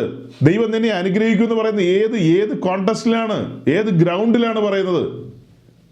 ഈ ഫോറസ്റ്റിനകത്ത് താമസിക്കുന്ന ട്രൈബൽ സെക്ടറിൽ കിടക്കുന്ന ഈ പറഞ്ഞ പോലെ സാമ്പത്തികമായി വളരെ വീക്കായിട്ടുള്ള ഈ സാധുക്കൾ, പാവങ്ങൾ നാളെ ഭക്ഷണം കഴിക്കുമോ ഇല്ലയോ എന്നൊന്നും നമുക്കറിയില്ല. അങ്ങനത്തെ പശ്ചാത്തലത്തിലുള്ള അവരോട് ദൈവം നിങ്ങളെ അനുഗ്രഹിക്കുന്നൊരു പെന്തിക്കോസ് പാസ്റ്റർ പറയുമ്പോൾ പറഞ്ഞ എന്താ തെറ്റെന്ന് ചോദിച്ചു കഴിഞ്ഞാൽ, നമ്മൾ ആ ലൈനിൽ പറയുകയും പഠിപ്പിക്കുകയും ചെയ്താൽ ലോകാവസാനം വരെ അത് അങ്ങനെ ഇരിക്കുകയുള്ളൂ. അതേസമയം നമ്മൾ ഈ തുറക്കുന്ന ഈ ഒരു ചാനലുണ്ടല്ലോ, അസൽ പെന്തക്കോസ്റ്റ് ചാനൽ, പുരാതന പെന്തക്കോസ്റ്റിൻ്റെ ചാനൽ, അപ്പോസ്തലന്മാർ തുറന്ന ചാനല്, പഴയ പാത, ഈ ഒരു പാതയിലേക്ക് അവരെ കൊണ്ടുവരികയാണെങ്കിലോ ആ തലയെടുപ്പിലേക്ക് അവർ വരില്ലേ? 1-ാം നൂറ്റാണ്ടിൽ ഈ മാർഗത്തിലേക്ക് ഇറങ്ങി തിരിച്ച ആളുകൾക്ക് നിന്നയും പരിഹാസവും കല്ലേറും അടിയിടിയും അങ്ങനെയുള്ള പല കാര്യങ്ങളുമാണ് ലഭിച്ചത്. ഈ തലമുറയിൽ നമ്മുടെ ജീവിതത്തിലും ക്രിസ്തു നിമിത്തം അങ്ങനെ സംഭവിക്കാം. ക്രിസ്തു നിമിത്തം അങ്ങനെയൊക്കെ സംഭവിക്കാം. ഒരുപക്ഷെ നമ്മൾ ഈ ഭൂമിയിൽ നിന്ന് മാറ്റപ്പെടുമ്പോൾ നമ്മുടെ വീടിൻ്റെ മുമ്പിൽ ബെൻസുകാർ വരണമെന്ന് നിർബന്ധമില്ല. ചിലരുടെ വീടിൻ്റെ മുമ്പിൽ 1-2 ബെൻസുകാർ കിടക്കും, ചിലരുടെ പറമ്പിൽ 2-3 കിടക്കും. എല്ലാവരുടെയും കാര്യത്തിൽ അങ്ങനെയൊക്കെ നടക്കണമെന്നില്ലെന്നേ. എല്ലാവരുടെയും ജീവിതത്തിൽ അങ്ങനെ ബെൻസും BMW ഒന്നും വരണമെന്ന് നിർബന്ധമൊന്നുമില്ല. അത് വെച്ചിട്ടൊന്നുമല്ല നമ്മൾ അനുഗ്രഹം കൗണ്ട് ചെയ്യുന്നത്, ആണോ? അതൊക്കെ വെച്ചിട്ടാണോ നമ്മൾ അനുഗ്രഹം കൗണ്ട് ചെയ്യുന്നത്? അപ്പോൾ ഞാൻ എന്താ പറഞ്ഞു വന്നത്? ഇന്നത്തെ സഞ്ചാരത്തിൽ ആഫ്റ്റർനൂണിൽ ഹൗസ് വാമിങ് കഴിഞ്ഞ് വളരെ ശീഘ്രഗതിയിൽ ഞങ്ങൾ അവിടെ കടന്നുപോയി. ആ ദൈവദാസനെ കണ്ടു മടങ്ങി വരാനായിട്ട് പോയ ഞങ്ങൾ അവിടെയുള്ള ആ പ്രിയപ്പെട്ടവരോട് ദൈവത്തിൻ്റെ വചനത്തിൽ നിന്ന് സംസാരിച്ചു. വീണ്ടെടുപ്പിൻ്റെ മാഹാത്മ്യം, ക്രിസ്തുവിൻ്റെ ക്രൂശുമരണത്തിൽ ചിന്തിയ രക്തം നമ്മെ ശുദ്ധീകരിച്ചു. നമ്മൾ ഇന്ന് സമാധാനമുള്ളവരാണ്, സ്വർഗീയ സന്തോഷം അനുഭവിക്കുന്നവരാണ്. നിങ്ങളെ സന്തോഷിപ്പിക്കാൻ വേണ്ടി സ്വർഗത്തിലെ ദൈവം നിങ്ങൾക്ക് ബാങ്ക് ബാലൻസ് തരുമെന്നൊക്കെ പഠിപ്പിച്ചു കഴിഞ്ഞാൽ അതിനെന്നെ കിട്ടില്ല. അവരോട് നിങ്ങളോടും കൂടിയാണ് പറയുന്നത്, അതിനെന്നെ കിട്ടില്ല. ദൈവം നിങ്ങളെ ആത്മീയമായും ഭൗതികമായും അനുഗ്രഹിക്കട്ടെ എന്ന് പറഞ്ഞെന്നോർത്ത് എന്നാ ദോഷം? അതിൻ്റെ ആവശ്യമില്ലെന്നേ. ഒരു പ്രിയപ്പെട്ടവൻ വിശ്വാസ ജീവിതത്തിലേക്ക് വരുമ്പോൾ വളരെ പ്രതിസന്ധികളിലൂടെ കടന്നു പോവുകയാണ്, കഷ്ടനഷ്ടങ്ങളുണ്ട്. അങ്ങനെയൊക്കെ കടന്നു പോയിക്കൊണ്ടിരിക്കുന്ന സമയത്ത് അവനെ ആശ്വസിപ്പിക്കാൻ കർത്താവ് കരുതും, ബ്രദറെ, നടത്തും, നിശ്ചയമായും ഈ അവസ്ഥയ്ക്ക് മാറ്റം വരും എന്നൊക്കെ ഒരു ദൈവദാസൻ പറയുന്നതിനകത്ത് ഒരു തെറ്റുമില്ല. അതൊന്നും ഒരു തെറ്റുണ്ടെന്നല്ല പറയുന്നത്. ഇനി ഭൗതികമായി അനുഗ്രഹിക്കട്ടെ എന്ന് ഒരു വാക്ക് പറഞ്ഞെന്നോർത്ത് ആ പറയുന്ന ദൈവദാസനോ കേൾക്കുന്നവനോ നരകത്തിൽ പോകുന്നൊന്നും അല്ല പറയുന്നത്. നമ്മുടെ ആത്മീയത്തിൻ്റെ ലെവലാണ് വിഷയം. പത്രോസ് എന്താ പറഞ്ഞത്? നാം അനുഗ്രഹം അനുഭവിക്കാൻ വിളിക്കപ്പെട്ടിരിക്കുന്നു എന്ന്. പൗലോസ് എന്താ പറഞ്ഞത്? നാം അനുഗ്രഹ പൂർത്തിയിലേക്ക് വരേണ്ടതുണ്ടെന്ന്. നമ്മളിവിടെ എങ്ങനെയാണത് ധ്യാനിച്ചത് കഴിഞ്ഞ നാളുകളിൽ? ഈ വർഷത്തിൻ്റെ അവസാനമാണ് ഈ ഒരു ടോപ്പിക്ക് ഇപ്പം നമ്മൾ തുറക്കുന്നത്. ഒരു ചിതറിയ ചിന്തയാണ് ഞാൻ അവതരിപ്പിക്കുന്നത്. ഒരു പ്രത്യേക വാക്യം വായിച്ചൊരു പ്രത്യേക വിഷയമൊന്നുമല്ല പറയുന്നത്. ഇന്നത്തെ സഞ്ചാരവുമായി ബന്ധപ്പെട്ട കാര്യങ്ങളാണ് സംസാരിക്കുന്നത്. ഇത് സംസാരിക്കാനായിട്ട് കാരണം ഉണ്ടെന്നും കൂട്ടിക്കോ. കാരണം പറയാം. നമ്മളെങ്ങനെയാണ് കണ്ടത് സഹോദരങ്ങളെ? ടാബർനാക്കളുടെ പിക്ചറൊക്കെ വെച്ച് നമ്മൾ എക്സ്പ്ലെയിൻ ചെയ്തിട്ടുണ്ട് കഴിഞ്ഞ നാളുകളിൽ, അല്ലാതെ എക്സ്പ്ലെയിൻ ചെയ്തിട്ടുണ്ട്. ഒരു വ്യക്തി വിശ്വാസ ജീവിതത്തിലേക്ക് ചുവട് വയ്ക്കുമ്പോൾ അവൻ സുവിശേഷം കേൾക്കുകയാണല്ലോ. ആ കേൾക്കുന്ന സുവിശേഷം അവൻ റിസീവ് ചെയ്യുന്നു. എങ്ങനെയാണ് പറഞ്ഞത്? ഒരു പാപിയായ മനുഷ്യൻ സുവിശേഷം കേൾക്കുന്നു. സുവിശേഷം കേട്ടുകൊണ്ടിരിക്കുമ്പോൾ സുവിശേഷം എന്ന കലപ്പ അവൻ്റെ ഹൃദയത്തിലൂടെ കടന്നു പോവുകയാണ്. അല്ലെങ്കിൽ സുവിശേഷം എന്ന കലപ്പ അവൻ്റെ ഹൃദയത്തിൽ ഉഴുതുമറിക്കുകയാണ്. സുവിശേഷം എന്ന കലപ്പ അവൻ്റെ ഹൃദയത്തെ ഉഴുതുമറിച്ച് നിലമൊരുക്കുന്നു. അവിടേക്ക് വചനമാകുന്ന വിത്ത് വരുന്നു. വീണ്ടും ജനനാനുഭവം നടക്കുകയല്ലേ അവിടെ? മഹത്വത്തിൻ്റെ പ്രത്യാശയായ ക്രിസ്തു അവൻ്റെ ഉള്ളിലേക്ക് വരികയാണ്. ശ്രദ്ധിച്ച് കേൾക്കണം. ഇത് അറിയാൻ മേലാത്തവരൊന്നും അല്ല ഇവിടെ ഇരിക്കുന്നത്. പക്ഷെ അവൻ എൻ്റെ പ്രാണന് വേണ്ടി ചെയ്തത് ക്രമത്തിൽ വിവരിക്കാൻ അറിയില്ല എന്നൊരു കുഴപ്പമേ ഉള്ളൂ. ക്രമത്തിൽ വിവരിക്കണമെങ്കിൽ എന്ത് ചെയ്യണമെന്നൊരു ചോദ്യം വന്നാൽ അതിൻ്റെ ഉത്തരം കേട്ടോ. ഉത്തരം ഇങ്ങനെയുള്ള കാര്യങ്ങൾ ഒരു ഷീറ്റ് പേപ്പർ എടുത്തിട്ട് ഇങ്ങനെയുള്ള കാര്യങ്ങൾ ഇതുപോലൊരു ഷീറ്റ് പേപ്പർ എടുക്കണം. ഈ പേപ്പറിൽ മുഴുവൻ എഴുത്താ കാണുന്നത്. ഇതുപോലെ നിങ്ങളിരുന്ന് കുത്തി കുറിക്കുമോ? നിങ്ങൾക്ക് വേണ്ടി ഞാൻ ദൈവസന്നിധിയിലിരുന്ന് കഷ്ടപ്പെട്ട് കണ്ടെത്തുന്ന കാര്യങ്ങൾ പേപ്പറിൽ കുറിച്ച് വയ്ക്കുക. ഈ കുറിച്ച് വയ്ക്കുന്ന കാര്യങ്ങൾ പിന്നീട് നിങ്ങളോട് വന്ന് പറയുക. നിങ്ങളത് സവോള എരിഞ്ഞും മീൻ വെട്ടിയും തലകുത്തി നിന്നും ഒക്കെ കേൾക്കുക. നിങ്ങളത് സവോള എറിഞ്ഞും പിള്ളേരെ കളിപ്പിച്ചും ഒക്കെ ഇരുന്ന് കേട്ടോണ്ടിരിക്കുകയാണെങ്കിൽ എന്തായിരിക്കും അവസ്ഥ? കേൾക്കാതിരിക്കുകയാണ് അതിലും നല്ലത്. കാരണം ദൈവകോപം ഉണ്ടാവില്ല. ദൈവത്തിനറിയാം തൻ്റെ ദാസന് ഈ വിഷയത്തിലൊക്കെ എന്തുമാത്രം കഷ്ടപ്പെടുന്നുണ്ടെന്ന്. അങ്ങനെയാണ് നമ്മൾ ഓരോരോ കാര്യങ്ങൾ ഉരുത്തിരിച്ച് കൊണ്ടുവരുന്നത്. അത് നിങ്ങളുടെ മുമ്പാകെ പ്രസൻറ്റ് ചെയ്യുന്നു. ഇതിനൊക്കെ ഒത്തിരി ബന്ധപ്പാടുണ്ട്. ഇത് കഴിഞ്ഞിട്ട് ഇത് എഡിറ്റ് ചെയ്യും ഈ മെസ്സേജുകൾ. അത് ഒയ്യോ ആ എഡിറ്റ് ചെയ്യുന്നതൊക്കെ കണ്ടിട്ടുള്ള പലരും കൂടിയുണ്ട്. രാത്രിയിൽ കുറച്ച് സമയം ഞാൻ ഉറങ്ങാറുള്ളൂ. 2-3 മണിക്കൂർ കഷ്ടി ഉറങ്ങും. എന്നിട്ടാണ് അടുത്ത ദിവസമൊക്കെ ഇത് അപ്ലോഡ് ചെയ്യുന്നത്. കാരണം അതിൻ്റെ ചൂടാറി പോകുമെന്ന് പേടിച്ചിട്ടാണ്. ഒരു 3-4 ദിവസം കഴിഞ്ഞ് അപ്ലോഡ് ചെയ്ത് കഴിഞ്ഞാൽ ചീഞ്ഞു പോവോ? ഈ മെസ്സേജ് പ്രസംഗിച്ച് കഴിഞ്ഞിട്ട് ഒരു 3-4 ദിവസം കഴിഞ്ഞിട്ട് റിലാക്സ് ചെയ്ത് അങ്ങ് എഡിറ്റ് ചെയ്ത് അപ്ലോഡ് ചെയ്താൽ പോരെ? പക്ഷെ നമുക്കൊരു തൃപ്തിക്കുറവാണ് അന്നേരം. ചൂടോടുകൂടി തന്നെ ഞാൻ കൊടുക്കണം, അതിന് ഞാൻ ഇച്ചിരി ഉറങ്ങിയില്ലെങ്കിലും വേണ്ടില്ല. അപ്പം അങ്ങനെ അധ്വാനം ചെയ്ത് കഷ്ടപ്പെട്ടിട്ട് പ്രസൻറ്റ് ചെയ്യുന്ന കാര്യമാണിത്. അതിൻ്റെ ഗൗരവത്തിലിരുന്ന് കേട്ടോണം. കടുപ്പിച്ചാ പറയുന്നത്. അതിൻ്റെ ഗൗരവത്തിൽ, അതിൻ്റെ ഭയത്തിൽ, അതിൻ്റെ ബോധ്യത്തിൽ, സന്നിധി ബോധത്തോടെ ഇരുന്ന് കേൾക്കണം. ഓൺലൈൻ മീറ്റിംഗ് ഒന്നും അല്ല ഇത്. എന്ത് ഓൺലൈൻ മീറ്റിംഗ്? ആരുടെ ഓൺലൈൻ മീറ്റിംഗ്? ഓൺലൈൻ മീറ്റിങ്ങോ? ഇത് സ്വർഗത്തിലെ ദൈവം തൻ്റെ ദാസനിലൂടെ തൻ്റെ ജനത്തോട് സംസാരിക്കുകയാണ്. അതിന് വലുവനായ ദൈവത്തിന് 4 ചുമരുകൾക്കുള്ളിൽ ഇരുന്ന് മാത്രമല്ല സംസാരിക്കാൻ കഴിയൂ. വലുവനായ ദൈവത്തിന് തൻ്റെ ജനത്തോട് സംസാരിക്കാൻ 4 ചുമരിനകത്ത് കൊണ്ടുവരണമെന്ന് നിർബന്ധമുണ്ടോ? ഏത് വിധത്തിലും സംസാരിക്കും. ടെക്നോളജി ഒക്കെ അവിടെ നിന്ന് ഡെവലപ്പ് ചെയ്യും. ഈ ചുമരുകൾക്ക് അകത്ത് പ്രസംഗിക്കുന്ന ഒരു വിശ്വസ്തരല്ലെങ്കിൽ സ്വർഗത്തിലെ ദൈവം ഈ സംവിധാനത്തെ ഉപയോഗിച്ചുകൊണ്ട് പ്രസംഗിപ്പിക്കും. ഈ 4 ചുമരുകൾക്കകത്തെ അമേരിക്കക്കാരൻ്റെയും ഗൾഫുകാരൻ്റെയും പൈസ കൊണ്ട് കെട്ടിപ്പൊക്കിയ കെട്ടിടങ്ങൾ, അകത്ത് ഇറ്റാലിയൻ മാർബിളൊക്കെ ഇട്ട ചർച്ച് ബിൽഡിങ്ങുകൾ, വില കൂടിയ പേർഷ്യൻ പരവതാനികൾ വിരിച്ചിരിക്കുന്നു. അതുപോലെ അങ്ങ് ടർക്കിഷ് കർട്ടനുകളാണ് തൂക്കിയിട്ടിരിക്കുന്നത്. വില കൂടിയ ജർമ്മൻ സാങ്കേതിക വിദ്യയുള്ള മൈക്ക് സെറ്റുകൾ, ഓഡിയോ സിസ്റ്റങ്ങൾ, അങ്ങനെയല്ലേ, വില കൂടിയ ഓഡിയോ സിസ്റ്റങ്ങളൊക്കെ വെച്ചിരിക്കുന്നു. പക്ഷെ പറയുന്നത് തന്നെ ദൈവം ആത്മീയമായും ഭൗതികമായും അനുഗ്രഹിക്കട്ടെ എന്ന്. ചിലർ ആത്മീയത്തിൻ്റെ കാര്യം പറയുക പോലുമില്ല. ചില മനസാക്ഷിയൊക്കെയുള്ളവർ പറയും ആത്മീയമായും ഭൗതികമായിട്ടെന്ന്. സഹോദരങ്ങളെ, ഈ ഭൗതികത്തിൻ്റെ കാര്യം പറഞ്ഞു കഴിഞ്ഞാൽ വർഷാവസാനം ഞാൻ നിങ്ങളെ പിന്നെ ഓർമ്മിപ്പിക്കുക, നമുക്ക് തന്നിരിക്കുന്ന ഇൻസ്ട്രക്ഷൻ എന്താണ്? ഉള്ളത് കൊണ്ട് തൃപ്തിപ്പെടാൻ. അത് പ്രസംഗിക്കുന്ന എത്ര പാസ്റ്റർമാരെ 2025 നിങ്ങൾ കണ്ടിട്ടുണ്ട്? ഓർത്തഡോക്സിലെ അച്ഛൻ നമ്മുടെ മുമ്പാകെ വെച്ച 16 ക്വസ്റ്റ്യനിൽ ഒരു ക്വസ്റ്റ്യനാണത്. തിമോത്തിയോസിന്റെ ലേഖനത്തിലെ ഈ വാക്യം പ്രസംഗിക്കാൻ താങ്കൾക്ക് തൻ്റെ ഇടമുണ്ടോന്ന് ഞാൻ നിങ്ങളോട് ചോദിക്കട്ടെ. നിങ്ങൾ ആർക്കെങ്കിലും ഇപ്പോഴത്തെ പെന്തിക്കോസ്റ്റൽ സമൂഹത്തിലുള്ള ഈ എൻ്റെ ചങ്ങാതി സജി വർഗീസിന് പോലും ഇങ്ങനെയൊന്ന് ചെയ്യാൻ കഴിഞ്ഞിട്ടുണ്ടോ? ഉണ്ടോ? ഇതുവരെയായിട്ട് ഈ ഒരു വാക്യം നിങ്ങൾ കണ്ടിട്ടുണ്ടോ? നിങ്ങൾ വിശ്വാസ സ്നാനത്തെ പറ്റി ഈ ഒരു വാക്യം പൊക്കി പിടിച്ചുകൊണ്ട് വരും. ഓക്കെ, ഞാനത് സമ്മതിക്കുന്നു. പക്ഷേ അതിനേക്കാൾ പ്രധാനമായിട്ട് ഇവിടെ എഴുതിയിരിക്കുന്ന കാര്യങ്ങൾ നിങ്ങൾ എന്തുകൊണ്ട് മാനിക്കുന്നില്ല എന്ന് ഞാൻ ചോദിക്കുകയാണ്. 1 തീമോത്തിയോസ് 6-ാം അധ്യായം 8-ാം വാക്യം പറയുന്നു. എന്താ പറയുന്നേ? ഉണ്ണാനും ഉടുപ്പാനും ഉണ്ടെങ്കിൽ മതി എന്ന് വെപ്പീൻ. ഇത് സഭകളോട്, വിശ്വാസികളോട് പറയുന്നതാണ്. ഉണ്ണാനും ഉടുപ്പാനും ഉണ്ടെങ്കിൽ മതി. വീട് പോലോടെ പറയുന്നില്ല കേട്ടോ. സാധാരണ നമ്മൾ റൊട്ടി കപ്പട മക്കാൻ എന്ന് പറയാറുണ്ട്. ആഹാരം വസ്ത്രം പാർപ്പിടം. അവിടെ ഈ പാർപ്പിടത്തിൻ്റെ കാര്യം പോലും പൗലോസിലെ ഇവിടെ പറയുന്നില്ല. ഉണ്ണാനും ഉടുക്കാനും ഉണ്ടെങ്കിൽ മതിയെന്ന് വെപ്പീൻ. ഇത് വിശ്വാസികൾക്ക് നിങ്ങളെ കൊണ്ട് സാധിക്കുമോ? 16 ചോദ്യത്തിലെ ഒരു ചോദ്യമാണത്. ആ ചോദ്യം നമ്മുടെ മുമ്പാകെ ഉയർത്തുമ്പോൾ അതിൻ്റെ വിശദീകരണം കൊടുക്കുന്നത് സൺഡേയിലെ മീറ്റിങ്ങിലാണ് നമ്മൾ ചെയ്തുകൊണ്ടിരുന്നത്. എന്നാൽ ഇവിടെ ഈ സാറ്റർഡേ മീറ്റിങ്ങിൽ നമ്മൾ 4 മെസ്സേജ് തിമോത്തിയോസിന്റെ ലേഖനത്തിലെ വാക്യം വെച്ച് പറഞ്ഞിട്ട് ഒരാഴ്ച പോലും കഴിഞ്ഞില്ല. അതിനിടയിൽ ആ ചോദ്യം വന്നത്. ശരിക്കും ആ 4 മെസ്സേജ് അച്ഛൻ അയച്ചു കൊടുത്താൽ മതിയായിരുന്നു. ഉള്ളത് കൊണ്ട് തൃപ്തിപ്പെടുക എന്നുള്ള വാക്കിൻ്റെ അർത്ഥവും വ്യാപ്തിയും ഒക്കെ നമ്മൾ കണ്ടു, വിശദമാക്കിയവരാ നമ്മൾ. അത് അങ്ങനെ തന്നെയാണ് പ്രസംഗിക്കുന്നതും അങ്ങനെ തന്നെയാണ് ജീവിക്കുന്നതും. അതിനൊന്നൊരു വ്യത്യാസമില്ല. ഇതുവരെ വ്യത്യാസമില്ല. നാളത്തെ കാര്യം എനിക്ക് പറയാൻ പറ്റില്ല. നാളത്തെ കാര്യമൊന്നും പറയാൻ ഞാൻ ആളല്ല.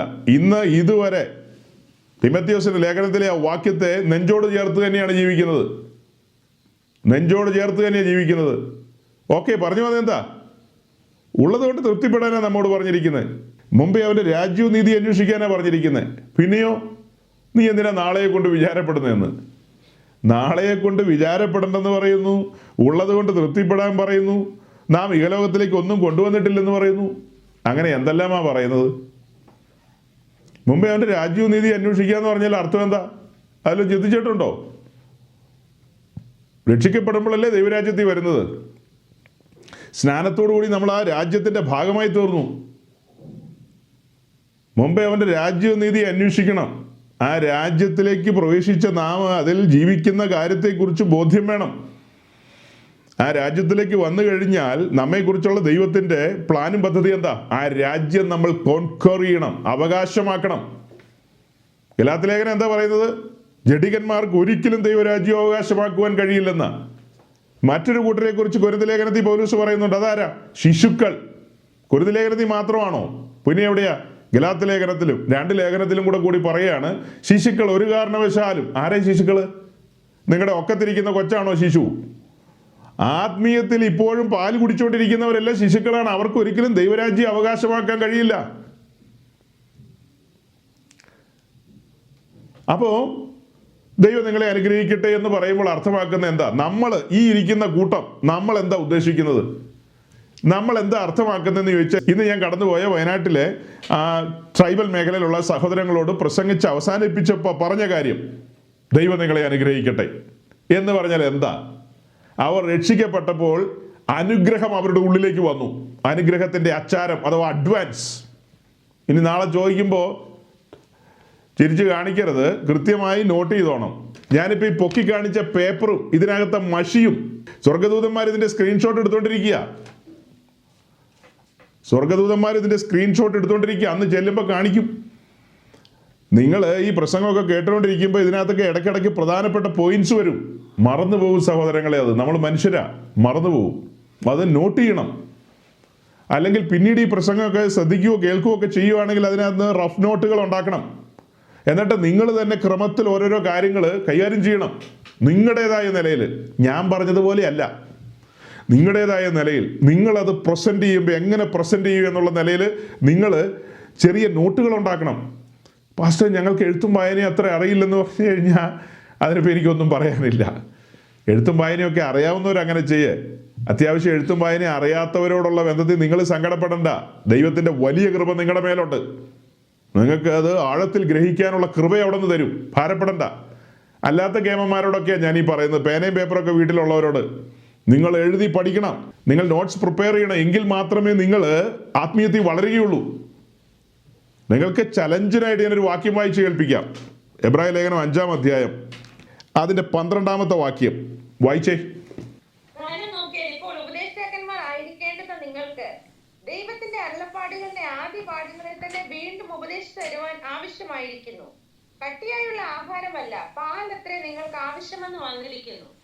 പാൽ കുടിക്കുന്നവനെല്ലാം നീതിയുടെ വചനത്തിൽ പരിചയമില്ലാത്തവൻ അത്രേ, അവൻ ശിശുവല്ലോ. കട്ടിയായുള്ള ആഹാരം നന്മ തിന്മകളെ തിരിച്ചറിയുവാൻ കഴുക്കത്താൽ അഭ്യസിച്ച ഇന്ദ്രിയങ്ങൾ ഉള്ളവരായി പ്രായം തികഞ്ഞവർക്കേ പറ്റുകയുള്ളൂ. അത്രേ പറ്റുള്ളൂ. എങ്ങനെയാ വായിച്ചു തുടങ്ങിയത്? കാലം നോക്കിയാൽ ഇപ്പോൾ ഉപദേഷ്ടാക്കന്മാരായിരിക്കേണ്ടുന്ന നിങ്ങൾക്ക്. ഈ വാക്യത്തിൻ്റെ വെല്ലുവിളി നിങ്ങൾ ഏറ്റെടുക്കണം. തമാശയായിട്ട് ചിരിച്ചു കളിച്ച് പോകരുത്. കാലം നോക്കിയാൽ നിങ്ങൾ ഓരോരുത്തരും ഉപദേഷ്ടാക്കന്മാരായിരിക്കേണ്ടവരാണ്. ഇപ്പം നമ്മൾ ബൈബിൾ നോക്കുമ്പോൾ നമ്മൾ കണ്ണാലെ കാണുന്ന വളരെ പ്രസിദ്ധനായൊരു ഉപദേഷ്ടാവുണ്ട്. അദ്ദേഹത്തിൻ്റെ പേരെന്താ? പൗലോസ് ലീഗ. ഈ 12 അപ്പോസ്തലന്മാരും നല്ല ഉപദേഷ്ടാക്കന്മാരായിരുന്നു. നമ്മൾ കൂടുതൽ അടുത്ത് പരിചയിച്ച ആളെന്നുള്ള നിലയിൽ, ഈ ലേഖനം എഴുതിയ ആളെന്നുള്ള നിലയിലും പൗലോസിനെ മുൻനിർത്തി ചിന്തിക്കാം. പൗലോസ് ഒരു ഉപദേഷ്ടാവായിരുന്നു ദൈവസഭയിൽ. അപ്പോൾ പൗലോസിൻ്റെ തോളൊപ്പം നമ്മൾ ഓരോരുത്തരും വരണമെന്നാണ് ഈ വാക്യം നമ്മോട് ആഹ്വാനം ചെയ്യുന്നത്. പൗലോസ് ഏത് ലെവലിലാണ് നിൽക്കുന്നതെന്ന് വെച്ചാൽ ആ ലെവലിലേക്ക് നമ്മൾ എത്തണം. ഇവിടെ ഞാൻ നിങ്ങളുടെ മുമ്പാകെ കൊണ്ടുവരുന്ന പിക്ചർ എന്ന് പറയുന്നത്, ഞാനിപ്പോൾ ഒരു പിക്ചറും കാണിക്കാൻ പോകുന്നില്ല. ആ പിക്ചർ ഏതെന്ന് ചോദിച്ചാൽ സമാഗമന കൂടാരത്തിൻ്റെ വിശുദ്ധ സ്ഥലത്തിരിക്കുന്ന 48 പലകയുടെ പിക്ചറാണ്. ഏത് പിക്ചറാ? സമാഗമന കൂടാരത്തിൻ്റെ വിശുദ്ധ സ്ഥലത്തിരിക്കുന്ന 48 പലക. ആ 48 പലകയ്ക്കും ഒരേ പൊക്കവും ഒരേ സ്റ്റാൻഡേർഡുമാണ്. അപ്പോൾ ആ ഓരോ പലകകളും അതിൻ്റെ നിലയിൽ ഇണയ്ക്കപ്പെട്ടിരിക്കുന്ന ഒരു കാഴ്ച നമ്മൾ കണ്ടിട്ടുള്ളവരാ. നാം ഓരോരുത്തരും അപ്പോസ്തലന്മാരുടെ, ഉപദേഷ്ടാക്കന്മാരുടെ, കർത്താവിൻ്റെ ദാസന്മാരുടെ ആ ഒരു സ്റ്റാൻഡേർഡിലേക്ക്, ആ ഒരു നിലയിലേക്ക് എത്തണം. അവർ ക്രിസ്തു വെച്ച സ്റ്റാൻഡേർഡിലേക്ക് ഉയർന്നവരാണ്. അപ്പോസ്തലന്മാർ കർത്താവ് വെച്ച സ്റ്റാൻഡേർഡിലേക്ക് ഉയർന്നു വന്നവരാണ്. ക്രിസ്തു എന്ന തലയോളം വളർന്നവർ, ദൈവത്തിൻ്റെ സകല നിറവിനോളം നിറയാൻ ഉത്സാഹിച്ചവർ, അവർ വളരെ അധ്വാനം ചെയ്തവർ, ഉത്സാഹിച്ച മനുഷ്യരാണ്. നമ്മൾ അവരുടെ തോളൊപ്പം വരണമെന്നാണ് പറയുന്നത്. നമ്മളെ 48 പലക എങ്ങനെയാണ് കണ്ടത്? കുഞ്ഞാടിൻ്റെ കാന്തയായിട്ടല്ലേ കണ്ടത്? ആ 48 പലക കുഞ്ഞാടിൻ്റെ കാന്ത എന്ന നിലയിൽ നമ്മൾ കണ്ടു. അതിൽ 5 അന്താഴങ്ങളുണ്ട്, ബാഴ്സ്, 5 അന്താഴങ്ങൾ. ആ 5 അന്താഴങ്ങളാണ് അതിനെ താങ്ങി നിർത്തുന്നത്. അതായത് കർത്താവിൻ്റെ ദാസന്മാരാണ് ഈ പലകകളെ താങ്ങി നിർത്തുന്നത്. അതിൽ പ്രവാചകനുണ്ട്, ഉപദേഷ്ടാവുണ്ട്, ഇടയനുണ്ട്, ഇവരെല്ലാം ഉണ്ട് അതിനകത്ത്. വിശേഷാൽ അപ്പസ്തലന്മാരും ഉണ്ട്. ഇവരെല്ലാമാണ് ഈ പലകകളെ താങ്ങി നിർത്തുന്നത്. ആ പലകൾ ഇരിക്കുന്ന വിശുദ്ധ സ്ഥലത്താണ്. ആ ശുശ്രൂഷകന്മാർ വിശുദ്ധ സ്ഥലത്തിൻ്റെ അനുഭവത്തിലാണ് അവർ നിൽക്കുന്നത്. അതിനകത്തൊരു ആത്മീയ ആശയം നിങ്ങളുടെ മുമ്പിൽ കൊണ്ടുവരുന്നത്, നമ്മൾ കർത്താവിൻ്റെ ശ്രേഷ്ഠദാസന്മാരുടെ അല്ലെങ്കിൽ ഈ അപ്പോസ്തലന്മാരുടെ ആ തോളൊപ്പം വരണം. അവിടെ ചെറിയ നീളം കുറഞ്ഞ പലക കൊണ്ടുവയ്ക്കാൻ പറ്റുമോ? നമ്മുടെ രതീഷിന് വേണ്ടിയിട്ട് നിലവിൽ അവിടെ ഉള്ള പലകയുടെ നീളത്തിൻ്റെ പാതി നീളമുള്ളൊരു പലക, രതീഷ, ഞങ്ങളുടെ രതീഷ, അത് അങ്ങോട്ട് വെച്ചേരെന്ന് പറഞ്ഞാൽ ഒക്കുമോ? അങ്ങനെ വെക്കാൻ പറ്റില്ല. അത് ഞങ്ങളുടെ ബിജുബേറ, അത്രയും നീളമുള്ളൂ, ഇപ്പോൾ തൽക്കാലം അവിടെ ഇരിക്കട്ടെ കർത്താവ് എന്ന് പറഞ്ഞാൽ നടക്കില്ല. അവിടെ ഇരിക്കുന്ന പലകൾക്കെല്ലാം ഒരേ സ്റ്റാൻഡേർഡാണ്. ആ ഒരു സ്റ്റാൻഡേർഡിലേക്ക് ഉയരണം. പാല് കുടിച്ചോണ്ടിരുന്ന ഉയരാൻ കഴിയില്ലെന്നല്ലേ പൗലോസ് പറയുന്നത്? വളരണം. ഓരോരോ കാര്യത്തെക്കുറിച്ച് ചോദിച്ചാൽ ക്രമമായിട്ട് പറയാൻ നമ്മൾ പ്രാപ്തരാകണം. ക്രമമായിട്ട് പറയാൻ നമ്മൾ പ്രാപ്തരാകണം. അപ്പോൾ അനുഗ്രഹത്തിൻ്റെ കാര്യം എന്താ പറഞ്ഞത്? അനുഗ്രഹത്തെക്കുറിച്ചൊന്നും പറയാൻ വേണ്ടി പ്ലാൻ ചെയ്ത് വന്നതല്ല ഞാൻ, പക്ഷേ സാഹചര്യവശാൽ അങ്ങനെ അങ്ങോട്ട് ടേൺ ചെയ്ത് പോയതാണ്. നമ്മൾ അനുഗ്രഹം എന്നുള്ളത് കൊണ്ട് ഉദ്ദേശിച്ചെന്താ? ക്രിസ്തു നമ്മുടെ ഉള്ളിൽ വരുമ്പോൾ നമുക്ക് അഡ്വാൻസ് ലഭിക്കുന്നു, അച്ചാരം ലഭിക്കുന്നു. നാം അനുഗ്രഹം അനുഭവിച്ച് തുടങ്ങിയാണ്. പിന്നീട് നമ്മൾ ഈ ആളുകളെയൊക്കെ കാണുമ്പോൾ ദൈവം നിന്നെ അനുഗ്രഹിക്കട്ടെ എന്ന് പറഞ്ഞാൽ അതിൻ്റെ അർത്ഥം എന്താ? ഒരുവൻ രക്ഷിക്കപ്പെടുമ്പോൾ വരുന്ന പ്രാകാരത്തിലാണ്, യാഗപീഠം വഴി വീണ്ടെടുക്കപ്പെട്ട് നിൽക്കുകയാണ്. നിങ്ങൾ ഭാവന കാണാത്ത എൻ്റെ കുഴപ്പമല്ല. പ്രസംഗിച്ചുകൊണ്ടിരിക്കുമ്പോൾ അല്ലെങ്കിൽ പ്രസംഗം കേട്ടുകൊണ്ടിരിക്കുമ്പോൾ നിങ്ങൾ ആ ഭാവനയിലേക്ക് വരണം. കേട്ടുകൊണ്ടിരിക്കുമ്പോൾ ഒരു പാപി വീണ്ടെടുക്കപ്പെട്ട അവസ്ഥയിലേക്ക് വരുമ്പോൾ അവൻ്റെ ക്രിസ്തീയ ജീവിതത്തിൻ്റെ ശൈശവാവസ്ഥ തുടങ്ങുകയാണ്. അവിടെ മഹത്വത്തിൻ്റെ പ്രത്യാശയെ ക്രിസ്തു അവൻ്റെ ഉള്ളിൽ വന്നില്ലേ? അപ്പോൾ അവൻ അനുഗ്രഹത്തിലേക്ക് പ്രവേശിച്ചു. അവൻ്റെ ഉള്ളിൽ വന്നിരിക്കുന്നതിനെയാണ് ഈ അനുഗ്രഹം എന്ന് പറയുന്നത്. അല്ലാത്ത കാര്യങ്ങളെ അനുഗ്രഹമാണെന്ന് പറഞ്ഞു കഴിഞ്ഞാൽ മുകേഷ് അംബാനിയുടെ മുമ്പിൽ ഞാൻ സുല്ല് പറയേണ്ടി വരും. അയാൾ പറയും എന്നോട്, അയാൾ ക്ലെയിം ചെയ്യും, എടാ പെന്തിക്കോസുകാരാ, നീയല്ല ഞാൻ അനുഗ്രഹിക്കപ്പെട്ടതെന്ന് അവൻ പറഞ്ഞു കഴിഞ്ഞാൽ ഞാനത് സമ്മതിക്കേണ്ടി വരില്ലേ? കൊന്നാ ഞാൻ സമ്മതിക്കില്ല. ഞങ്ങളുടെ വയനാട്ടിലുള്ള ആ ട്രൈബൽ മേഖലയിലുള്ള സഹോദരി സഹോദരന്മാർ അനുഗ്രഹിക്കപ്പെട്ടതിൻ്റെ ഒരു അംശം മിസ്റ്റർ അംബാനി നീ അനുഗ്രഹിക്കപ്പെട്ടിട്ടില്ലെന്ന് പറയും. നമ്മുടെ വയനാട്ടിലുള്ള ആ ട്രൈബൽ സെക്ടറിലുള്ള സഹോദരങ്ങളാണോ അനുഗ്രഹിക്കപ്പെട്ടത്, അംബാനിയാണോ എന്ന് ചോദിച്ചു കഴിഞ്ഞാൽ നിങ്ങൾ കൺഫ്യൂസ് ചെയ്യപ്പെടുമല്ലോ. അങ്ങനെ കൺഫ്യൂസ് ചെയ്യാൻ പറ്റുമോ? പെന്തക്കോസ് ലോകത്ത് നമ്മൾ ചോദിച്ചു കഴിഞ്ഞാൽ അവർ പറയും, അതായത് പൊതു പെന്തക്കോസ്, അതാ ഉദ്ദേശിച്ചേ കേട്ടോ, എല്ലാവരെയും നമ്മൾ താറടിക്കുകയല്ല. പൊതു പെന്തക്കോസ് ലോകത്തേക്ക് പോയി ചോദിച്ചു കഴിഞ്ഞാൽ അവരൊന്ന് ആലോചിക്കും, എന്തുത്തരം പറയണം, അംബാനി അല്ലേ എന്ന് അവർ ചിന്തിച്ചു പോവും. നമ്മളെ സംബന്ധിച്ച് ഒരു സെക്കൻഡിൻ്റെ അംശം പോലും വേണ്ട അത് പറയാൻ. ഞങ്ങളുടെ വയനാട്ടിലെ സഹോദരങ്ങൾ അനുഗ്രഹിക്കപ്പെട്ടവരാണ്. ഞങ്ങളുടെ ഛത്തീസ്ഗഡിലെ ട്രൈബൽ മേഖലയിലുള്ളവർ അനുഗ്രഹിക്കപ്പെട്ടവരാണ്. ഞങ്ങളുടെ ആഫ്രിക്കയിലുള്ള വനാന്തരങ്ങളിലുള്ള പ്രിയപ്പെട്ടവർ അനുഗ്രഹിക്കപ്പെട്ടവരാണ്. അവർ ക്രിസ്തുവിൽ ഞങ്ങളുടെ സഹോദരങ്ങളാണ്. ഞങ്ങൾ ഏകോദര സഹോദരങ്ങളാണ്, ഒരു ശരീരത്തിൻ്റെ അംശികളാണ്. ഞങ്ങൾ ഒരു പാനപാത്രത്തിൽ നിന്ന് കുടിക്കും. നിങ്ങളുടെ പെന്തിക്കോസ് കുടിക്കുമോ? നിങ്ങളുടെ പെന്തിക്കോസിനെ ഞാനിവിടെ കൊണ്ടുവരാം. നിങ്ങളുടെ സുന്ദര കുട്ടപ്പന്മാര്, മധ്യ തിരുവിതാംകൂറിലുള്ള കുഞ്ഞച്ചന്മാർ, പാസ്റ്റർമാരെ ഞാൻ വെളുവിള തുടുത്ത് ചുവന്ന കവിളൊക്കെയുള്ള പാസ്റ്റർമാരില്ലേ, യവന്മാരെയൊക്കെ ഞാനിവിടെ കൊണ്ടുവരാം. നമുക്കൊരു പാത്രത്തിൽ നിന്ന് തിരുമേശയുടെ ഭാഗമായി കുടിക്കാമോ എന്ന് ചോദിച്ചു കഴിഞ്ഞാൽ അവരും കുടിക്കും, നമ്മളും കുടിക്കും. കുടിക്കുമോ? ചില പുളിക്കും. തറവാടികളെ കുടിക്കുമോ? ഈ പെന്തിക്കോസിന് ഒരു വെളിപ്പാടുമില്ലെന്നാണ് ഞാൻ പറയുന്നത്. യേശുക്രിസ്തുവിന്റെ രക്തത്താൽ കഴുകൽ പ്രാപിച്ച് പിതൃപുത്ര പരിശുദ്ധാത്മാവാം ത്രിയേക ദൈവം വസിക്കുന്ന മന്ദിരങ്ങളാണത്. ദൈവശക്തിയിലാണ് ഞാൻ സംസാരിക്കുന്നത്. ഈ ലോഡ്ജ് മുറിയിൽ ഈ റിസോർട്ടിനകത്തിരുന്ന് സംസാരിക്കുമ്പോൾ ഞാൻ ദൈവശക്തി അനുഭവിക്കുക. തൻ്റെ ഛായയിലും സ്വരൂപത്തിലും സൃഷ്ടിക്കപ്പെട്ടവരാണ് അവര്. ആ മനുഷ്യര് യേശുക്രിസ്തുവിന്റെ നാമത്തിൽ പിതാവായ ദൈവത്തെ പരിശുദ്ധാത്മാവിൽ ആരാധിക്കുമ്പോൾ അവർ അനുഗ്രഹിക്കപ്പെട്ടില്ലെന്ന് പറയുന്നവൻ അവൻ ഭ്രാന്തനാണ്. അവൻ തലയ്ക്ക് സ്ഥിരതയില്ലാത്തവനാണ്. അവൻ പാസ്റ്ററോ വിശ്വാസിയോ ആരും ആകട്ടെ, അവരിനി എന്ന് അനുഗ്രഹിക്കപ്പെടാനാ? അവരിപ്പോൾ നിൽക്കുന്ന പ്രാകാരത്തിന്റെ അനുഭവത്തിലാണെന്ന് നിങ്ങൾ വിചാരിച്ചോ? അതിനൊന്നും കുഴപ്പമില്ല, തടസ്സമില്ല. നിങ്ങൾക്ക് അങ്ങനെ ചിന്തിക്കാം.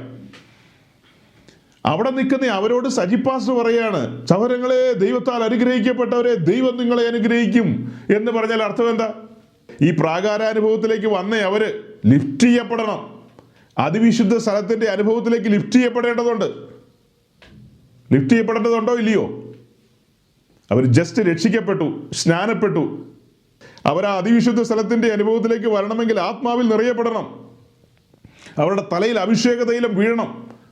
അല്ലാതെ ഒരാൾക്കും അങ്ങോട്ട് കടന്നു വരാൻ കഴിയില്ല. അപ്പോൾ രക്ഷിക്കപ്പെട്ട് സ്നാനപ്പെട്ട് നിൽക്കുന്ന അവരുടെ ജീവിതത്തിൽ അടുത്ത സ്റ്റെപ്പ് എന്ന് പറയുന്നത് അവർ ആത്മാവിൽ നിറയപ്പെടണം. എങ്ങനെയാ? അതായത് അഭിഷിക്തനായ ക്രിസ്തു അവരെ അഭിഷേകം ചെയ്യണം. കുറച്ചുകൂടെ പറഞ്ഞാൽ മഹാപുരോഹിതനായ ക്രിസ്തുവിൻ്റെ തലയിലാണ് അഭിഷേക തൈലം വീണിരിക്കുന്നത്. മഹാപുരോഹിതനായ ക്രിസ്തുവിൻ്റെ തലയിലാണ് അഭിഷേക തൈലം വീണിരിക്കുന്നത്. അതുകൊണ്ട് നാം സ്വീകരിച്ചു പറയുന്ന അപ്പോസ്തലനും മഹാപുരോഹിതനുമായ യേശുക്രിസ്തുവിനെ ശ്രദ്ധിച്ച് നോക്കുമ്പോൾ ആ തലയിൽ നിന്ന് താടിയിലൂടെ വസ്ത്രത്തിൻ്റെ വിളുമ്പിലൂടെ ആ ശരീരത്തിലേക്ക് അതങ്ങനെ ഒഴുകുകയാണ്. അഭിഷേക തൈലം അതങ്ങനെ പാദം വരെ വരികയാണ്. ആ തലയിൽ നിന്ന് ആ താടിയിലൂടെ താഴേക്ക് ഒഴുകി വരുന്ന എങ്ങോട്ടാ? തൻ്റെ ശരീരത്തിലേക്കാണ്. ആ ശരീരത്തിൻ്റെ ഭാഗമാകാൻ വിളിക്കപ്പെട്ടവരാണ് നാം ഓരോരുത്തരും. നാം ആ ശരീരത്തിൻ്റെ ഭാഗമായി ഇണങ്ങിച്ചേരുമ്പോൾ അഭിഷേകം ഇതിലെ ചലിച്ചു തുടങ്ങും. അതൊരു അനുഗ്രഹിക്കപ്പെട്ട അവസ്ഥയാണ്. രക്ഷിക്കപ്പെട്ട അവസ്ഥ ഞാൻ പിന്നിൽ പറഞ്ഞത്. രക്ഷിക്കപ്പെട്ടെങ്കിൽ വന്നു, ഓക്കെ, ഗുഡ്, നരകത്തിൽ പോണ്ട, ശിക്ഷയിൽ നിന്ന് ഒഴിഞ്ഞു, ഒരു സ്വസ്ഥതയിലേക്ക് വന്നു, സമാധാനവും സന്തോഷവും വന്നു കഴിഞ്ഞു. പോരാ, അത് മതിയോ? നാം ആ മഹത്വ ശരീരത്തിൻ്റെ ഭാഗമാകണം. ഏക ശരീരസ്ഥരാകുവാൻ വിളിക്കപ്പെട്ടിരിക്കുകയാണ്. അപ്പോൾ സജി പാസ്റ്ററും കൂട്ടാളികളും ദൈവം നിങ്ങളെ അനുഗ്രഹിക്കട്ടെ എന്ന് പറഞ്ഞാൽ അർത്ഥം എന്താ? രക്ഷിക്കപ്പെട്ട് സ്നാനപ്പെട്ട് 5-6 അന്യഭാഷ പറഞ്ഞ് നിൽക്കുന്ന പെന്തിക്കോസുകാരാ, നീ ക്രിസ്തുവിൻ്റെ മഹത്വമുള്ള ശരീരത്തിൻ്റെ ഭാഗമായി ഇണങ്ങിച്ചേരണം. നിനക്കിപ്പോൾ ഇത്തിരി നീളം കൂടുതലുണ്ട്. നീ രക്ഷിക്കപ്പെട്ട് വന്ന ആ അവസ്ഥ ഒന്നുകൂടെ പഠിച്ചു കഴിഞ്ഞാൽ നിന്റെ നീളം ഇത്രയാ, കാണാവോ? ഇത്രേ നീളമുണ്ട്. നിന്നെ ഈ കൈയുടെ ഈ വിരലിൻ്റെ ഈ ഭാഗത്ത് പ്ലേസ് ചെയ്യേണ്ടതുണ്ട്. എഫേസ്യ ലേഖനം 4-ാം അധ്യായത്തിലെ കാര്യം വെച്ചിട്ട് ഞാൻ ഈ പറയുന്നത് നിങ്ങൾക്ക് മനസ്സിലാവും. എന്നെയും നിങ്ങളെയും എവിടെയാണ് പ്ലേസ് ചെയ്യാൻ ദൈവം ആഗ്രഹിക്കുന്നത്? ഈ കൈയുടെ ഈ ഒരു ഭാഗത്താണ്. പക്ഷെ ഇപ്പം ഇത്രയും നീളമുണ്ട്. ഈ വിരലിൻ്റെ ഇത്രയും ഭാഗത്ത് ഇവിടെ നമ്മൾ എത്തിക്കണം. അപ്പോൾ എന്ത് ചെയ്യണം? ദൈവം നിങ്ങളെ അനുഗ്രഹിക്കട്ടെ എന്ന് പറഞ്ഞു കഴിഞ്ഞാൽ നമ്മുടെ പ്രിയപ്പെട്ടവരോട് പറയുകയാണ്, ദൈവം നിങ്ങളെ അനുഗ്രഹിക്കട്ടെ എന്ന് പറഞ്ഞാൽ അർത്ഥം എന്താ? ഇപ്പം നമ്മുടെ ഷാജൻ പാസ്റ്ററെ കാണുകയാണ്, നമ്മൾ അമ്പൂരി പോയി കാണുകയാണ്. ഷാജൻ പാസ്റ്ററോട് കഥയൊക്കെ പറഞ്ഞിട്ട് ഇറങ്ങാൻ നേരത്ത് പറയാണ്, ദൈവം അനുഗ്രഹിക്കട്ടെ എന്ന് പറഞ്ഞു കഴിഞ്ഞാൽ, ദൈവം നിങ്ങളെ അനുഗ്രഹിക്കട്ടെ എന്ന് പറയുമ്പോൾ പല അർത്ഥങ്ങളാണ്. അതിലൊരർത്ഥം ഈ പറഞ്ഞത്, മേസ്റ്റർ ഷാജൻ, സ്വർഗത്തിലെ ദൈവം നിങ്ങളെ മുറിക്കട്ടെ എന്നാണ് ഒരർത്ഥം. എന്നിട്ട് മുറിച്ച് തൻ്റെ മഹത്വമുള്ള ശരീരത്തിൻ്റെ ഭാഗമായി യുക്തമായി ഇണക്കി ചേർക്കട്ടെ എന്നാണ് അർത്ഥം. അങ്ങനെ ചേർന്നാലോ? അതല്ലേ അനുഗ്രഹം എന്ന് പറയുന്നത്.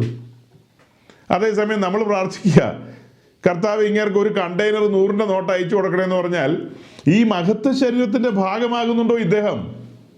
ചത്തു കഴിയുമ്പോൾ ആ കണ്ടെയ്നർ നിറയെ കിട്ടിയ 500-ന്റെ 1000-ന്റെ നോട്ട് അത് പെട്ടിക്കകത്ത് വെച്ച് കൊടുത്തുവിടാൻ പറ്റുമോ? ജീവിതാവസാനം വരെ ശിശുവായിട്ട് ജീവിച്ചു, പാല് കുടിച്ചു. ജീവാവസാനം വരെ പാല് കുടിച്ചിരുന്നു. പാല് കുടിക്കുന്ന കാര്യത്തിലൊന്നും അമാന്തമില്ല. രാവിലെ വായിക്കും 91-ാം സങ്കീർത്തനം, വൈകിട്ട് 21-ാം സങ്കീർത്തനം.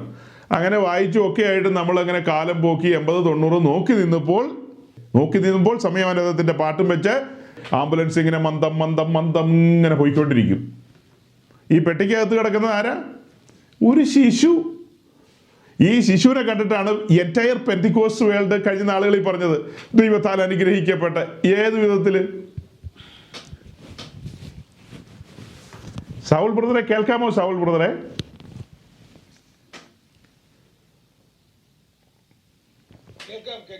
സവോള എറിയാൻ പോയോ ഇല്ലയോ എന്ന് അറിയാൻ വേണ്ടിയിട്ടാ ഇടയ്ക്ക് ചോദിക്കുന്നത്. സവോള മേടിച്ചിട്ടില്ലേ?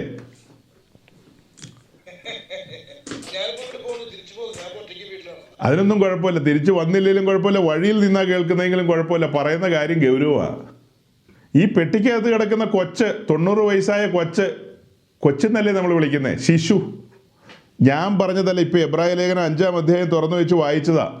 കാലം നോക്കിയാൽ 2025 ഡിസംബർ 27 ആയിന്ന്. 2-3 ദിവസം കൂടെ കഴിഞ്ഞാൽ പരിപാടി അവസാനിക്കും. അടുത്തൊരു വർഷത്തിലേക്ക് കടക്കുക. നിങ്ങൾ തന്നെ ഒന്ന് ആരാഞ്ഞ് നോക്ക് സഹോദരങ്ങളെ, വളർച്ച എവിടം വരെയാന്ന്. ഇപ്പോഴും കൈകാലിട്ട് അടിക്കുകയാണോ പാല് കുടിക്കുകയാണോ എന്നൊക്കെ നിങ്ങളാ ചിന്തിക്കേണ്ടത്. ഭേദാഭേദങ്ങളെ തിരിച്ചറിയുന്നുണ്ടോ? ഒരു കാര്യം കണ്ടു കഴിഞ്ഞാൽ ആ കാണുന്ന മാത്രയിൽ കാര്യങ്ങളെ വിവേചിക്കാനുള്ള പ്രാപ്തിയായോ? വിവേചിക്കാനുള്ള പ്രാപ്തിയായവനല്ലേ പൗലോസ്? പൗലോസ് പറയാണ് ആ പ്രാപ്തിയിലേക്ക് നിങ്ങളും വരണമെന്ന്. കാലം നോക്കിയാൽ നിങ്ങൾ ഉപദേഷ്ടാക്കന്മാരാകണമെന്ന് പറഞ്ഞാൽ അർത്ഥം എന്താ? അവരുടെ തലപ്പൊക്കത്തിലേക്ക് നമ്മൾ ചെല്ലണമെന്നല്ലേ. അതിൽ കുറഞ്ഞൊരു പരിപാടി ഇവിടെ ഇല്ലെന്നേ, അതിൽ കുറഞ്ഞ പരിപാടിയില്ല. പക്ഷെ നമ്മളുടെ ഈ പെന്തക്കോസ്ത് സമൂഹം പൊതുവിലാണ് പറയുന്നത് കേട്ടോ, എല്ലാ മനുഷ്യരും അതിൽ പെടുത്തുന്നില്ല, പൊതുവിലങ്ങ് പറയുക. ഈ പെട്ടിക്കകത്ത് കിടക്കുന്ന ശിശുവിനെ ആർഭാടമായി കൊണ്ടുപോയി അടക്കാൻ നേരത്ത് പറയുന്നത് ദൈവത്താൽ അനുഗ്രഹിക്കപ്പെട്ടവനാണ്, അതാണ് ഇതാണെന്നൊക്കെയാണ് പറയുന്നത്. അദ്ദേഹം ക്രിസ്തു എന്ന തലയോളം വളർന്നിട്ടില്ല, ദൈവത്തിൻ്റെ സകല നിറവിനോളം നിറഞ്ഞിട്ടില്ല. ആത്മീയ വിഷയങ്ങൾ ചോദിച്ചു കഴിഞ്ഞാൽ ബബ വയ്ക്കും. എന്തെങ്കിലും ഉത്തരങ്ങളൊക്കെ പറയണ്ടേ? അതിന് പ്രാപ്തിയായിട്ടില്ലെന്നേ. ഇപ്പം ഞാൻ ഈ മറുപടി പറയുന്ന പോലെ നിങ്ങൾക്ക് വേണമെങ്കിൽ പറയാം, നിങ്ങൾക്ക് മറ്റൊരാളോട് പറയാം. നിങ്ങളുടെ പാസ്റ്റർ എന്താണ് അങ്ങനെ പറയുന്നതെന്ന് ചോദിച്ചാൽ അത് ക്രമമായിട്ട് പറയാം. ഞങ്ങൾ ഉദ്ദേശിക്കുന്നത് ഇങ്ങനെയാണ്, ഞങ്ങൾ ഇങ്ങനെയാണ് ടീച്ച് ചെയ്യുന്നത്, ഞങ്ങൾ ഇങ്ങനെയാണ് മനസ്സിലാക്കിയിരിക്കുന്നത്. ഒരു വ്യക്തി ക്രിസ്തുവിനെ രക്ഷിതാവായി സ്വീകരിക്കുമ്പോൾ മഹത്വത്തിൻ്റെ പ്രത്യാശയെ ക്രിസ്തു അകത്ത് വരികയാണല്ലോ.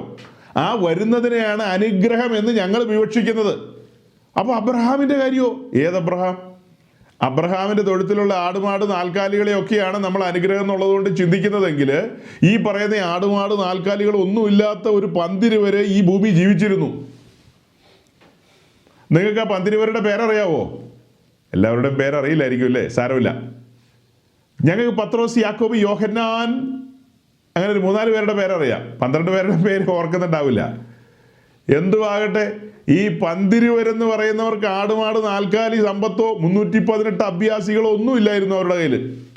പഴയ നിയമം പുതിയ നിയമവും തമ്മിലുള്ള അന്തരം പോലും മെജോറിറ്റിക്ക് മനസ്സിലാകുന്നില്ല. ഞങ്ങളിങ്ങനെ സംസാരിച്ചു പോയപ്പോൾ പറയായിരുന്നു, പഴയ നിയമത്തിലെ ഒരു ഭാഗമാണ് ഉൽപ്പത്തി പുസ്തകം 24-ാം അധ്യായത്തിൽ എലയാസർ റെബേക്കയെ കൂട്ടിക്കൊണ്ടുപോകാൻ വരുന്നൊരു വരവുണ്ടല്ലോ. ഇസഹാക്കിന് വേണ്ടി തൻ്റെ കാന്തി എന്നുള്ള നിലയിൽ കൂട്ടിക്കൊണ്ടു പോകണം, വധു എന്നുള്ള നിലയിൽ. അപ്പോൾ അങ്ങനെ വരുമ്പോൾ എലിയാസർ റുബേക്കയ്ക്ക് വേണ്ടി പൊന്നാഭരണങ്ങളും വെള്ളിയാഭരണങ്ങളൊക്കെ കൊടുക്കുന്നുണ്ട്. അപ്പോൾ ചില പ്രിയപ്പെട്ടവർ, സെൻട്രൽ ട്രാവൻകൂറിലുള്ള ചില പ്രിയപ്പെട്ടവർ ക്ലെയിം ചെയ്യുന്നതാണ്. എങ്ങനെ ക്ലെയിം ചെയ്തത്? കണ്ടോ, വചനത്തിലുണ്ട്, ആഭരണങ്ങളെ എലിയാസർ കൊടുത്തു, ആഭരണം ധരിക്കും. Very good. അപ്പോൾ ആ കൂട്ടത്തിൽ മൂക്കൂത്തിയുണ്ട്. മൂക്കൂത്തി. നിങ്ങളുടെ പെണ്ണുങ്ങൾ എന്താ മൂക്കൂത്തി ഇടാത്തത്? മധ്യ കേരളത്തിലുള്ള നസ്രാണി പെൺകുട്ടികളും അവരുടെ അമ്മമാരും എന്തുകൊണ്ടാണ് മൂക്കുത്തി ഇടാത്തത്? നിങ്ങൾ ബാക്കിയുള്ള സാധനമൊക്കെ ഇടുന്നുണ്ടല്ലോ. അവിടെ എലയാസർ കൊടുത്തത് എല്ലാം ഇടാനാണ് പ്ലാനെങ്കിൽ അതെല്ലാം ഇടണം. വചനത്തിലുണ്ടെന്നല്ലേ പറഞ്ഞത്? വചനത്തിലുണ്ടെന്ന്. അതൊക്കെ ക്ഷണനേരം കൊണ്ട് നമുക്ക് കൈകാര്യം ചെയ്യാവുന്ന കാര്യമല്ലേ ഉള്ളൂ. ആ ചോദ്യത്തിൻ്റെ ഉത്തരമൊക്കെ ക്ഷണനേരം കൊണ്ട് നമുക്ക് കൈകാര്യം ചെയ്യാം. എങ്ങനെ കൈകാര്യം ചെയ്യാം? ഉൽപ്പത്തി പുസ്തകം 24-ാം അധ്യായത്തിൽ ഇങ്ങനെ ഒരു വാക്യമുണ്ട്. ആ വാക്യത്തിൽ പൊന്നാഭരണവും വെള്ളിയാഭരണവും ഒക്കെ ഉണ്ട്. ആ കാരണത്താൽ നിശ്ചയമായും നമുക്കത് ഇടാൻ ദൈവത്തിന് ഒരു വിരോധമൊന്നുമില്ലെന്ന്. അതേ ഉൽപ്പത്തി പുസ്തകത്തിൽ ഇസഹാക്ക് പരിച്ഛേദന ഏറ്റുന്നുണ്ട്. മേസ്റ്റാർ ചെവി തുറന്ന് കേൾക്കണമെന്ന്. താങ്കൾ ഈ വചനം വിശ്വസിക്കുന്നു? റെബേക്ക പൊന്നാഭരണം ഇട്ടു എന്ന്. അതുപോലെ തന്നെയാണ് റെബേക്കയുടെ ഭർത്താവ് ഇസഹാക്ക് പരിച്ഛേദനയേറ്റു. താങ്കൾ റെഡിയാണോ? വചനത്തിലുണ്ട്. ഇസഹാക്കും ഇസഹാക്കിൻ്റെ അപ്പനും അതനുസരിച്ചിട്ടുണ്ട്. താങ്കൾ എന്ന് പരിച്ഛേദനയേക്കും? അയ്യോ, ഹൃദയത്തിൻ്റെ പരിച്ഛേദനയല്ലേ പുതിയ നിയമത്തിൽ? അതാര് പറഞ്ഞു? പുതിയ നിയമത്തിൽ ഹൃദയത്തിൻ്റെ പരിച്ഛേദനയാണെങ്കിൽ അതിൻ്റെ ആത്മീയ അർത്ഥമാണ് താങ്കൾ ഉദ്ദേശിക്കുന്നതെങ്കിൽ പഴയ നിയമത്തിലെ എല്ലാ കാര്യത്തിനും പുതിയ നിയമത്തിലേക്ക് വരുമ്പോൾ ആത്മീയ അർത്ഥമാണ് നമ്മൾ എടുക്കുന്നത്. നമുക്ക് ബോധിച്ചതുപോലെ മുറിക്കാനും തിരിക്കാനൊന്നും പറ്റില്ല. സൗരങ്ങളെ വേഗം അവസാനിപ്പിക്കാം. എന്താ നമ്മൾ പറഞ്ഞു വന്നത്? ഈ വർഷാവസാനം ഗഹനമായൊരു കാര്യം നമ്മുടെ മുമ്പിൽ കൊണ്ടുവരിക. യാദൃച്ഛികം എൻ്റെ ഉള്ളിൽ വന്ന ഒരു ചിന്തയാണ്. അത് ഞാൻ നിങ്ങളോട് ചോദിച്ചപ്പോൾ നിങ്ങൾക്ക് അറിയാമെങ്കിൽ പോലും അത് വ്യക്തമായി പ്രസൻറ്റ് ചെയ്യാൻ പറ്റിയില്ല. 1-2 പേര് പറഞ്ഞു അത്. ബാക്കി എല്ലാവർക്കും അത് പറയാൻ പറ്റിയില്ല. നമ്മൾ ഉദ്ദേശിച്ചത് എന്താന്ന്? ഒരുവൻ പ്രാകാരാനുഭവത്തിലേക്ക് വരുമ്പോൾ അവൻ അനുഗ്രഹിക്കപ്പെടുകയാണ്. അവൻ അനുഗ്രഹ പൂർത്തിയിലേക്ക് വരുന്നത് എവിടെയാ? അതിപരിശുദ്ധ സ്ഥലത്തിൻ്റെ അനുഭവത്തിലേക്ക് വരുമ്പോഴാണ് അവൻ അനുഗ്രഹ പൂർത്തിയിലേക്ക് വരുന്നത്. പ്രാകാരത്തിലേക്ക് വരുന്ന ഒരുവൻ ഒരിക്കലും സിംഹാസനത്തിലേക്ക് വരുന്നില്ല. പെന്തിക്കോസ്ത് ലോകം അങ്ങനെയാണ് ചിന്തിക്കുന്നത്. പെന്തിക്കോസ് എന്ന് പറയാൻ പറ്റുമോ? അപ്പം മനസ്സിലാക്കേണ്ട കാര്യം എന്താ? ഈ പ്രാകാരാനുഭവത്തിലേക്ക് വന്ന ഒരു വ്യക്തിക്ക് സിംഹാസനത്തിലേക്ക് വരുവാൻ സാധ്യമല്ല. സിംഹാസനം മഹത്വ സിംഹാസനമാണ്. അതിലൊരുവൻ ഇരിപ്പുണ്ട്. അവൻ മഹത്വാനായവനാണ്, അവൻ ജയാളിയാണ്. ആ സിംഹാസനത്തിൽ ഇനി ഒരുവൻ കടന്നു വന്നിരിക്കണമെങ്കിൽ അവൻ ആ മഹത്വം പ്രാപിക്കണം, അവൻ ജയാളിയായി മാറണം. അങ്ങനെ ജയാളിയായി മാറിയവരും ആ മഹത്വം പ്രാപിച്ചവരെയും നമ്മൾ എന്തെന്ന് വിളിക്കും? അവരാണ് ശരിക്കും അനുഗ്രഹിക്കപ്പെട്ടവർ. അപ്പോൾ നമ്മൾ ഒരാളോട് ദൈവം നിന്നെ അനുഗ്രഹിക്കട്ടെ എന്ന് പറഞ്ഞാൽ അർത്ഥം എന്താ? അവൻ അതിപരിശുദ്ധ സ്ഥലത്തിൻ്റെ അനുഭവത്തിൽ എത്തട്ടെ എന്നാണ്. അവൻ ക്രിസ്തുവിൻ്റെ മഹത്വമുള്ള ശരീരത്തിൻ്റെ ഭാഗമായി തീരട്ടെ എന്നാണ്. അവൻ സിംഹാസനത്തിൽ എത്തട്ടെ എന്നുള്ളതാണ്. അവൻ ദൈവത്തിൻ്റെ സകല നിറവിനോളം നിറയട്ടെ, അവൻ ക്രിസ്തു എന്ന തലയോളം വളരട്ടെ. അങ്ങനെ അനവധിയായ കാര്യങ്ങളുടെ ചുരുക്കെഴുത്ത് ഒറ്റ വാക്കിൽ പറയുന്നതാണ് ദൈവം നിന്നെ അനുഗ്രഹിക്കട്ടെ എന്ന്. ഞാനിപ്പോൾ രതീഷിനോട് പറയാം ദൈവം നിന്നെ അനുഗ്രഹിക്കട്ടെ എന്ന് പറഞ്ഞു കഴിഞ്ഞാൽ അതിൻ്റെ അർത്ഥം ബോംബെയിലുള്ള മുകേഷ് അംബാനിയും വേറെ പുള്ളിയുണ്ടല്ലോ അദാനി, അവരുടെയൊക്കെ ബാങ്കിൽ കിടക്കുന്നതെല്ലാം ഞങ്ങളുടെ രതീഷിൻ്റെ വീട്ടിലേക്ക് വരട്ടെ എന്നാണോ ആ പറഞ്ഞതിൻ്റെ അർത്ഥം? അതാണോ അതിൻ്റെ അർത്ഥം? അംബാനിയുടെ പറമ്പിൽ കിടക്കുന്നതോ അംബാനിയുടെ ബാങ്കിൽ കിടക്കുന്നതോ ഒന്നും നമ്മുടെ സഹോദരങ്ങൾക്ക് കിട്ടേണ്ട ആവശ്യമില്ല. അതൊന്നും കിട്ടിയില്ലെങ്കിലും സാരമില്ല. നമുക്കൊരാഗ്രഹമുണ്ട്, മാനമര്യാദയ്ക്ക് കഞ്ഞി കുടിച്ച് ജീവിച്ചു പോകണം എന്നുള്ളൊരാഗ്രഹമുണ്ട്, അത് വേറെ കാര്യം. ഇതൊക്കെ നമ്മൾ പറയുമ്പോഴും ഞാൻ എൻ്റെ സ്വന്തം കാര്യം എന്താ നിങ്ങളോട് പറഞ്ഞത്? ഉണ്മാനും ഉടുക്കാനും ഉണ്ടെങ്കിൽ മതി എന്ന് വിചാരിക്കുക എന്നുള്ള കാര്യമാണ്. പക്ഷെ നമ്മുടെ സഹോദരങ്ങളോടൊക്കെയുള്ള ബന്ധത്തിൽ ഞാൻ പലപ്പോഴും ചിന്തിക്കും, കർത്താവേ, ഞങ്ങളുടെ സഹോദരങ്ങൾ ഇത്രയൊക്കെ പ്രസംഗത്തിൽ ഊന്നി പറയുമ്പോഴും അവരെല്ലാം ഒന്നിനും മുട്ടില്ലാതെ നല്ല രീതിയിൽ പോകണമെന്നാണ് നമ്മൾ ആഗ്രഹിക്കുന്നത്. അതൊരു പിതൃവാത്സല്യം, അതൊരു മാതൃവാത്സല്യം, അങ്ങനെ ചിന്തിച്ചാൽ മതി. പക്ഷെ അതിനേക്കാളും അപ്പുറമായി ഉള്ളിൻ്റെ ഉള്ളിൽ കിടക്കുന്ന കാര്യം എന്താ?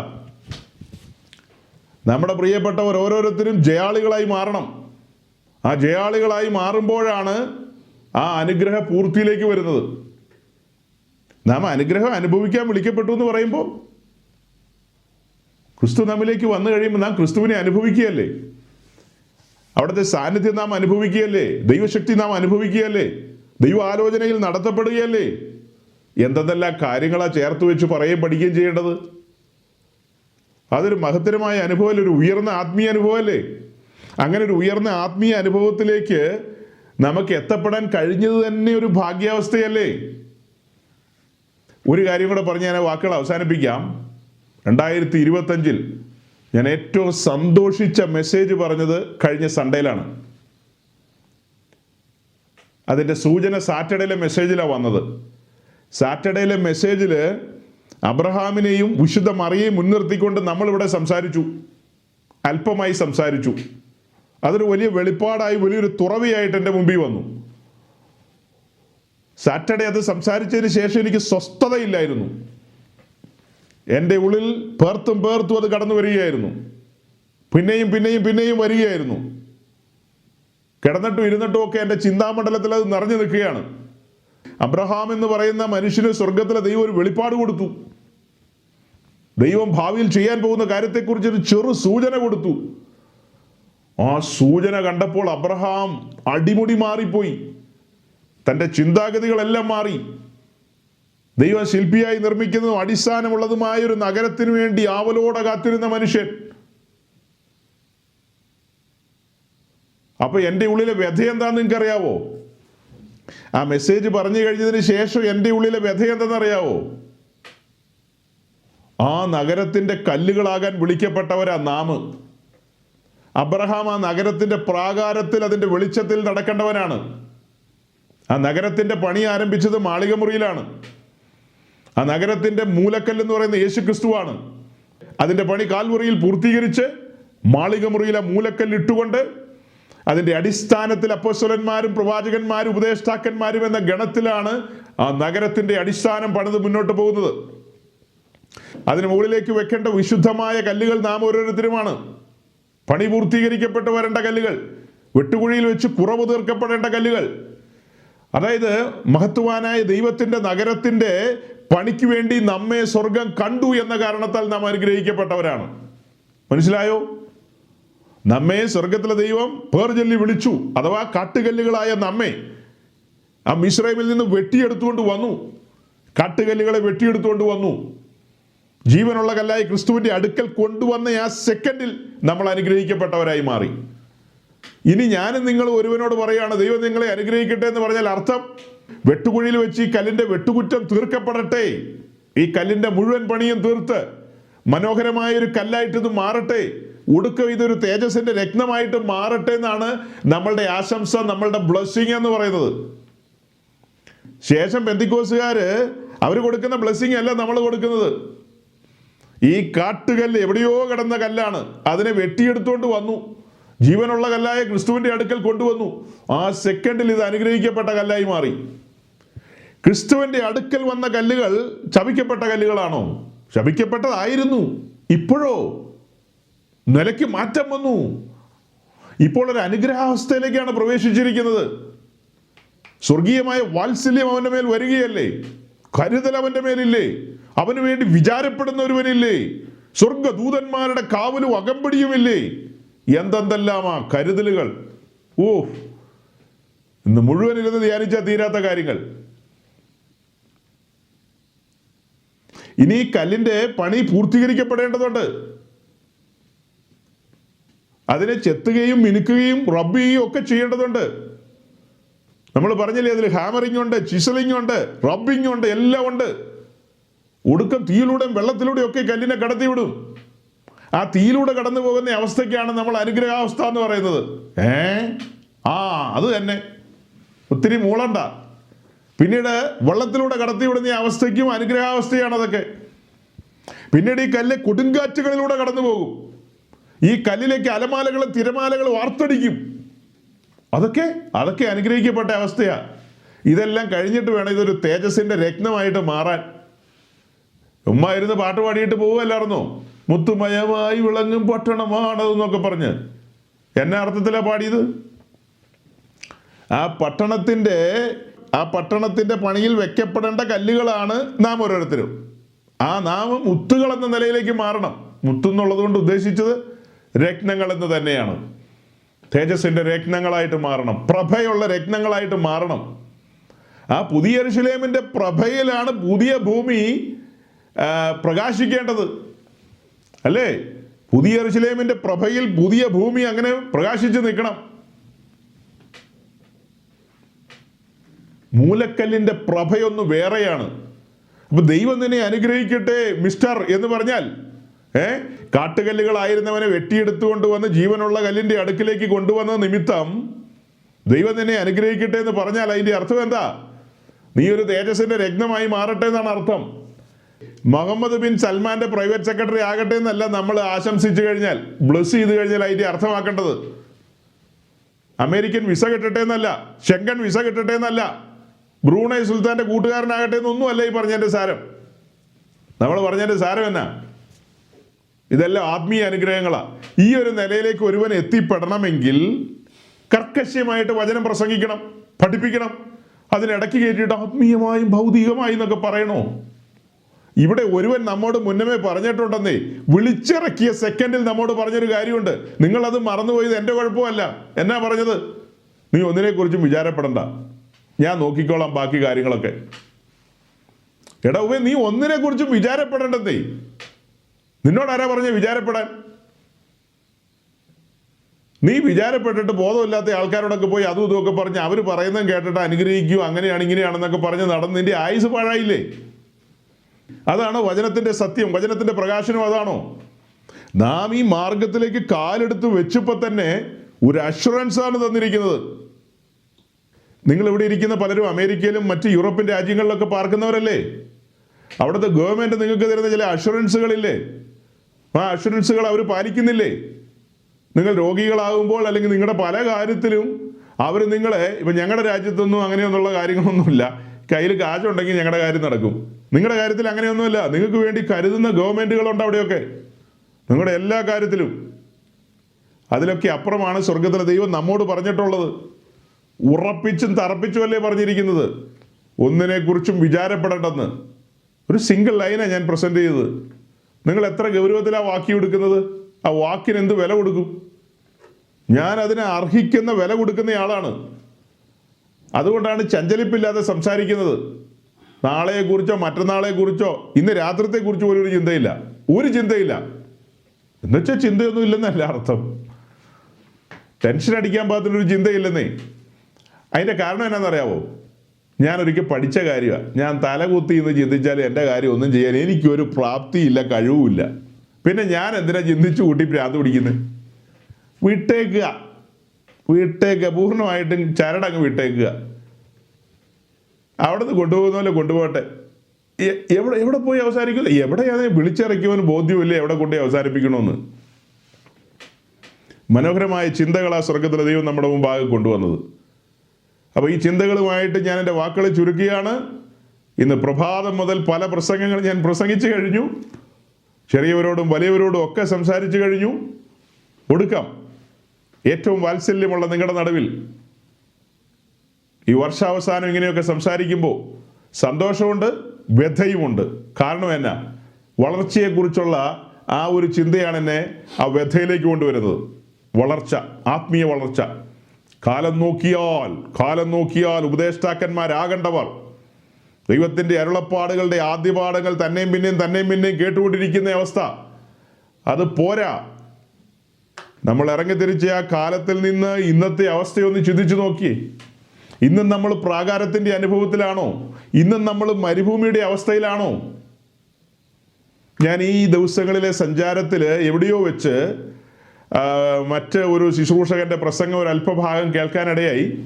ഞാൻ സംസാരിക്കുന്നതിന് മുമ്പ് ആ ദൈവദാസനെ ഇങ്ങനെ സംസാരിച്ചു പോയ കൂട്ടത്തിൽ പറയായിരുന്നു, നമ്മൾ മരിച്ച് സ്വർഗകനാലിലേക്ക് പോകേണ്ടവരാണെന്ന്. ആ സാധുവായ ദൈവദാസന് ആ കാര്യത്തെക്കുറിച്ച് കാര്യമായ ഗ്രാഹ്യമില്ലായിരുന്നു. എനിക്ക് അദ്ദേഹത്തോട് വളരെ സ്നേഹവും താല്പര്യവും തോന്നി. എന്തെന്ന് ചോദിച്ചാൽ, അദ്ദേഹം ആ പറഞ്ഞ കാര്യങ്ങൾ ശരിയായ ഒരു കാര്യമല്ലെങ്കിൽ പോലും ഒരു കാലത്ത് ഞാനും അങ്ങനെയൊക്കെ പ്രസംഗിക്കുകയും ചിന്തിക്കുകയൊക്കെ ചെയ്ത മഹാനല്ലേ. ദൈവത്തിൻ്റെ മഹാകൃപയാലും മനസ്സലിവിനാലും എനിക്കതിൻ്റെയൊക്കെ ആഴങ്ങൾ വെളിപ്പെടുത്തി കിട്ടി. ഇപ്പം ഞാൻ ചിന്തിക്കുകയാണ്, ഈ പുള്ളിക്ക് ഒന്നും അറിയാൻ മേല, എനിക്ക് ഒത്തിരി അറിയാമെന്ന് ചിന്തിച്ചാലോ? അയ്യോ, അത് ഭയങ്കര തമാശയായി പോവും. ആ സാധു മനുഷ്യന് അത് വെളിപ്പെട്ട് കിട്ടിയിട്ടില്ല. ഏതോ കാരണത്താൽ ദൈവത്തിൻ്റെ മനസ്സലിവിനാൽ എനിക്കത് വെളിപ്പെട്ട് കിട്ടി. നല്ല ഭംഗിയായിട്ട് പറയാൻ ഇന്നറിയാം. അതെൻ്റെ മിടുക്കാണോ? എന്നേക്കാൾ മുമ്പ് അദ്ദേഹത്തിന് കൊടുത്താൽ അദ്ദേഹം നന്നായിട്ട് പറയുന്നേ. അത് എനിക്ക് തന്നില്ലെങ്കിലോ ഞാൻ മണ്ടത്തരം പറഞ്ഞു കിടക്കും.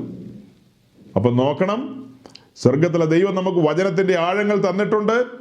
നന്ദിയുള്ള ഹൃദയത്തിന് ഉടമകളായിരിക്കുക. ഒരിക്കലും അഹങ്കരിക്കാൻ പാടില്ല. നമ്മുടെ ചുറ്റുമുള്ള പലർക്കും പല കാര്യങ്ങളും അറിയില്ല. പക്ഷെ ഓർത്തോണം, 1 മില്ലിമീറ്റർ പോലും തലപൊങ്ങി പോകരുത്. എന്നും താഴ്മയുള്ളവരായിരിക്കണം. നാം ദൈവസന്നിധിയിൽ താഴ്മയുള്ളവരായിരിക്കണം. ഇതെല്ലാം കൃപയാണ്. കഴിഞ്ഞ ദിവസം നമ്മൾ കണ്ട കാഴ്ച എന്താ? അബ്രഹാം കണ്ട വെളിപ്പാട്. ദൈവം ശില്പിയായി നിർമ്മിക്കുന്നതും അടിസ്ഥാനമുള്ളതുമായ നഗരം. ആ നഗരത്തെക്കുറിച്ചുള്ള വെളിപ്പാട് കൊച്ചുമകനായ പത്രോസിലേക്ക് വരികയാണ്. പത്രോസാണ് ആ നഗരത്തിൻ്റെ ഓപ്പണിംഗ് സെറിമണി നടത്തുന്നത്. അതിലേക്ക് 120 കല്ലുകൾ കൊണ്ടുവരപ്പെടുകയാണ് ആ നഗരത്തിൻ്റെ പണിയിലേക്ക്. നോക്കി നിൽക്കുമ്പോൾ 3000 കല്ലുകൾ അതിലേക്ക് ആഡ് ചെയ്യുന്നു. അങ്ങനെ ആ നഗരത്തിൻ്റെ പണിക്ക് വേണ്ടി, കല്ലുകൾക്ക് വേണ്ടി കൊച്ചുമകനായ പത്രോസ് നാടും വീടും വിട്ടിങ്ങനെ സഞ്ചരിച്ച് കല്ലുകളെ ശേഖരിക്കുന്നു.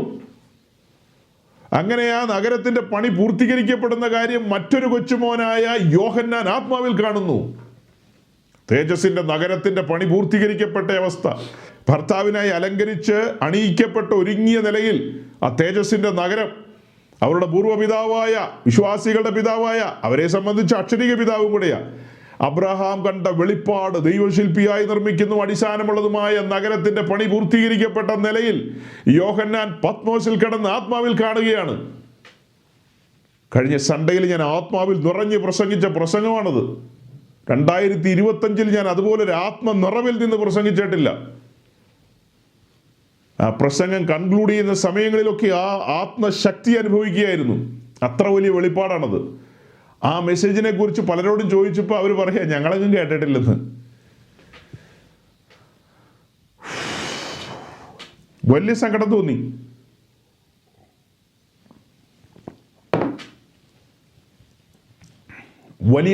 തോന്നി. നിങ്ങളെ ലിങ്കുകളൊന്ന് കൂട്ടിമുട്ടിച്ചേ. നൂറ്റാണ്ടുകൾക്ക് മുമ്പ് അബ്രഹാം കണ്ട വെളിപ്പാട് അത് പത്രോസിന്റെ കൺമുമ്പിൽ വരികയല്ലേ. പത്രോസ് ആ നഗരത്തിന്റെ ഉദ്ഘാടനമല്ലേ നടത്തിയത്. ഞാൻ എൻ്റെ നഗരം പണിയുമെന്നല്ലേ ഫിലിപ്പിന്റെ കൈസരിയിൽ നിന്ന് യേശുക്രിസ്തു പറഞ്ഞത്. ഞാൻ എൻ്റെ നഗരം പണിയും. ആ പണി അവിടെ ആരംഭിക്കുകയാണ്. അത് പൂർത്തീകരിക്കപ്പെട്ടത് മറ്റൊരുവൻ കാണുകയാണ്.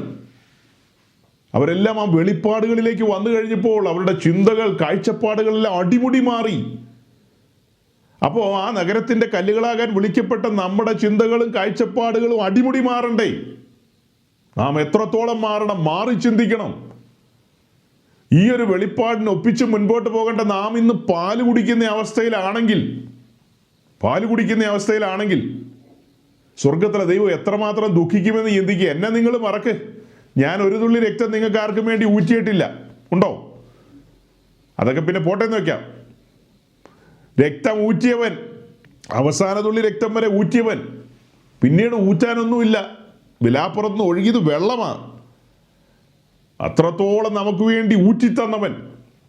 കൈയാണോ വളരുന്നത്, കാലാണോ വളരുന്നതെന്ന് നോക്കി എന്ന് പറഞ്ഞതുപോലെ നമ്മുടെ വളർച്ച സ്വർഗത്തിലെ ദൈവം കാണാൻ ആഗ്രഹിക്കുകയല്ലേ? അപ്പോൾ നാം ആ ഒരു നിലയിലേക്ക് എത്തിയില്ലെങ്കിലോ സഹോദരങ്ങളെ? അല്പസമയം മുൻപോട്ട് പോയെങ്കിലും വർഷത്തിൻ്റെ അവസാനത്തെ നമ്മുടെ കൂടിവരവാണ്.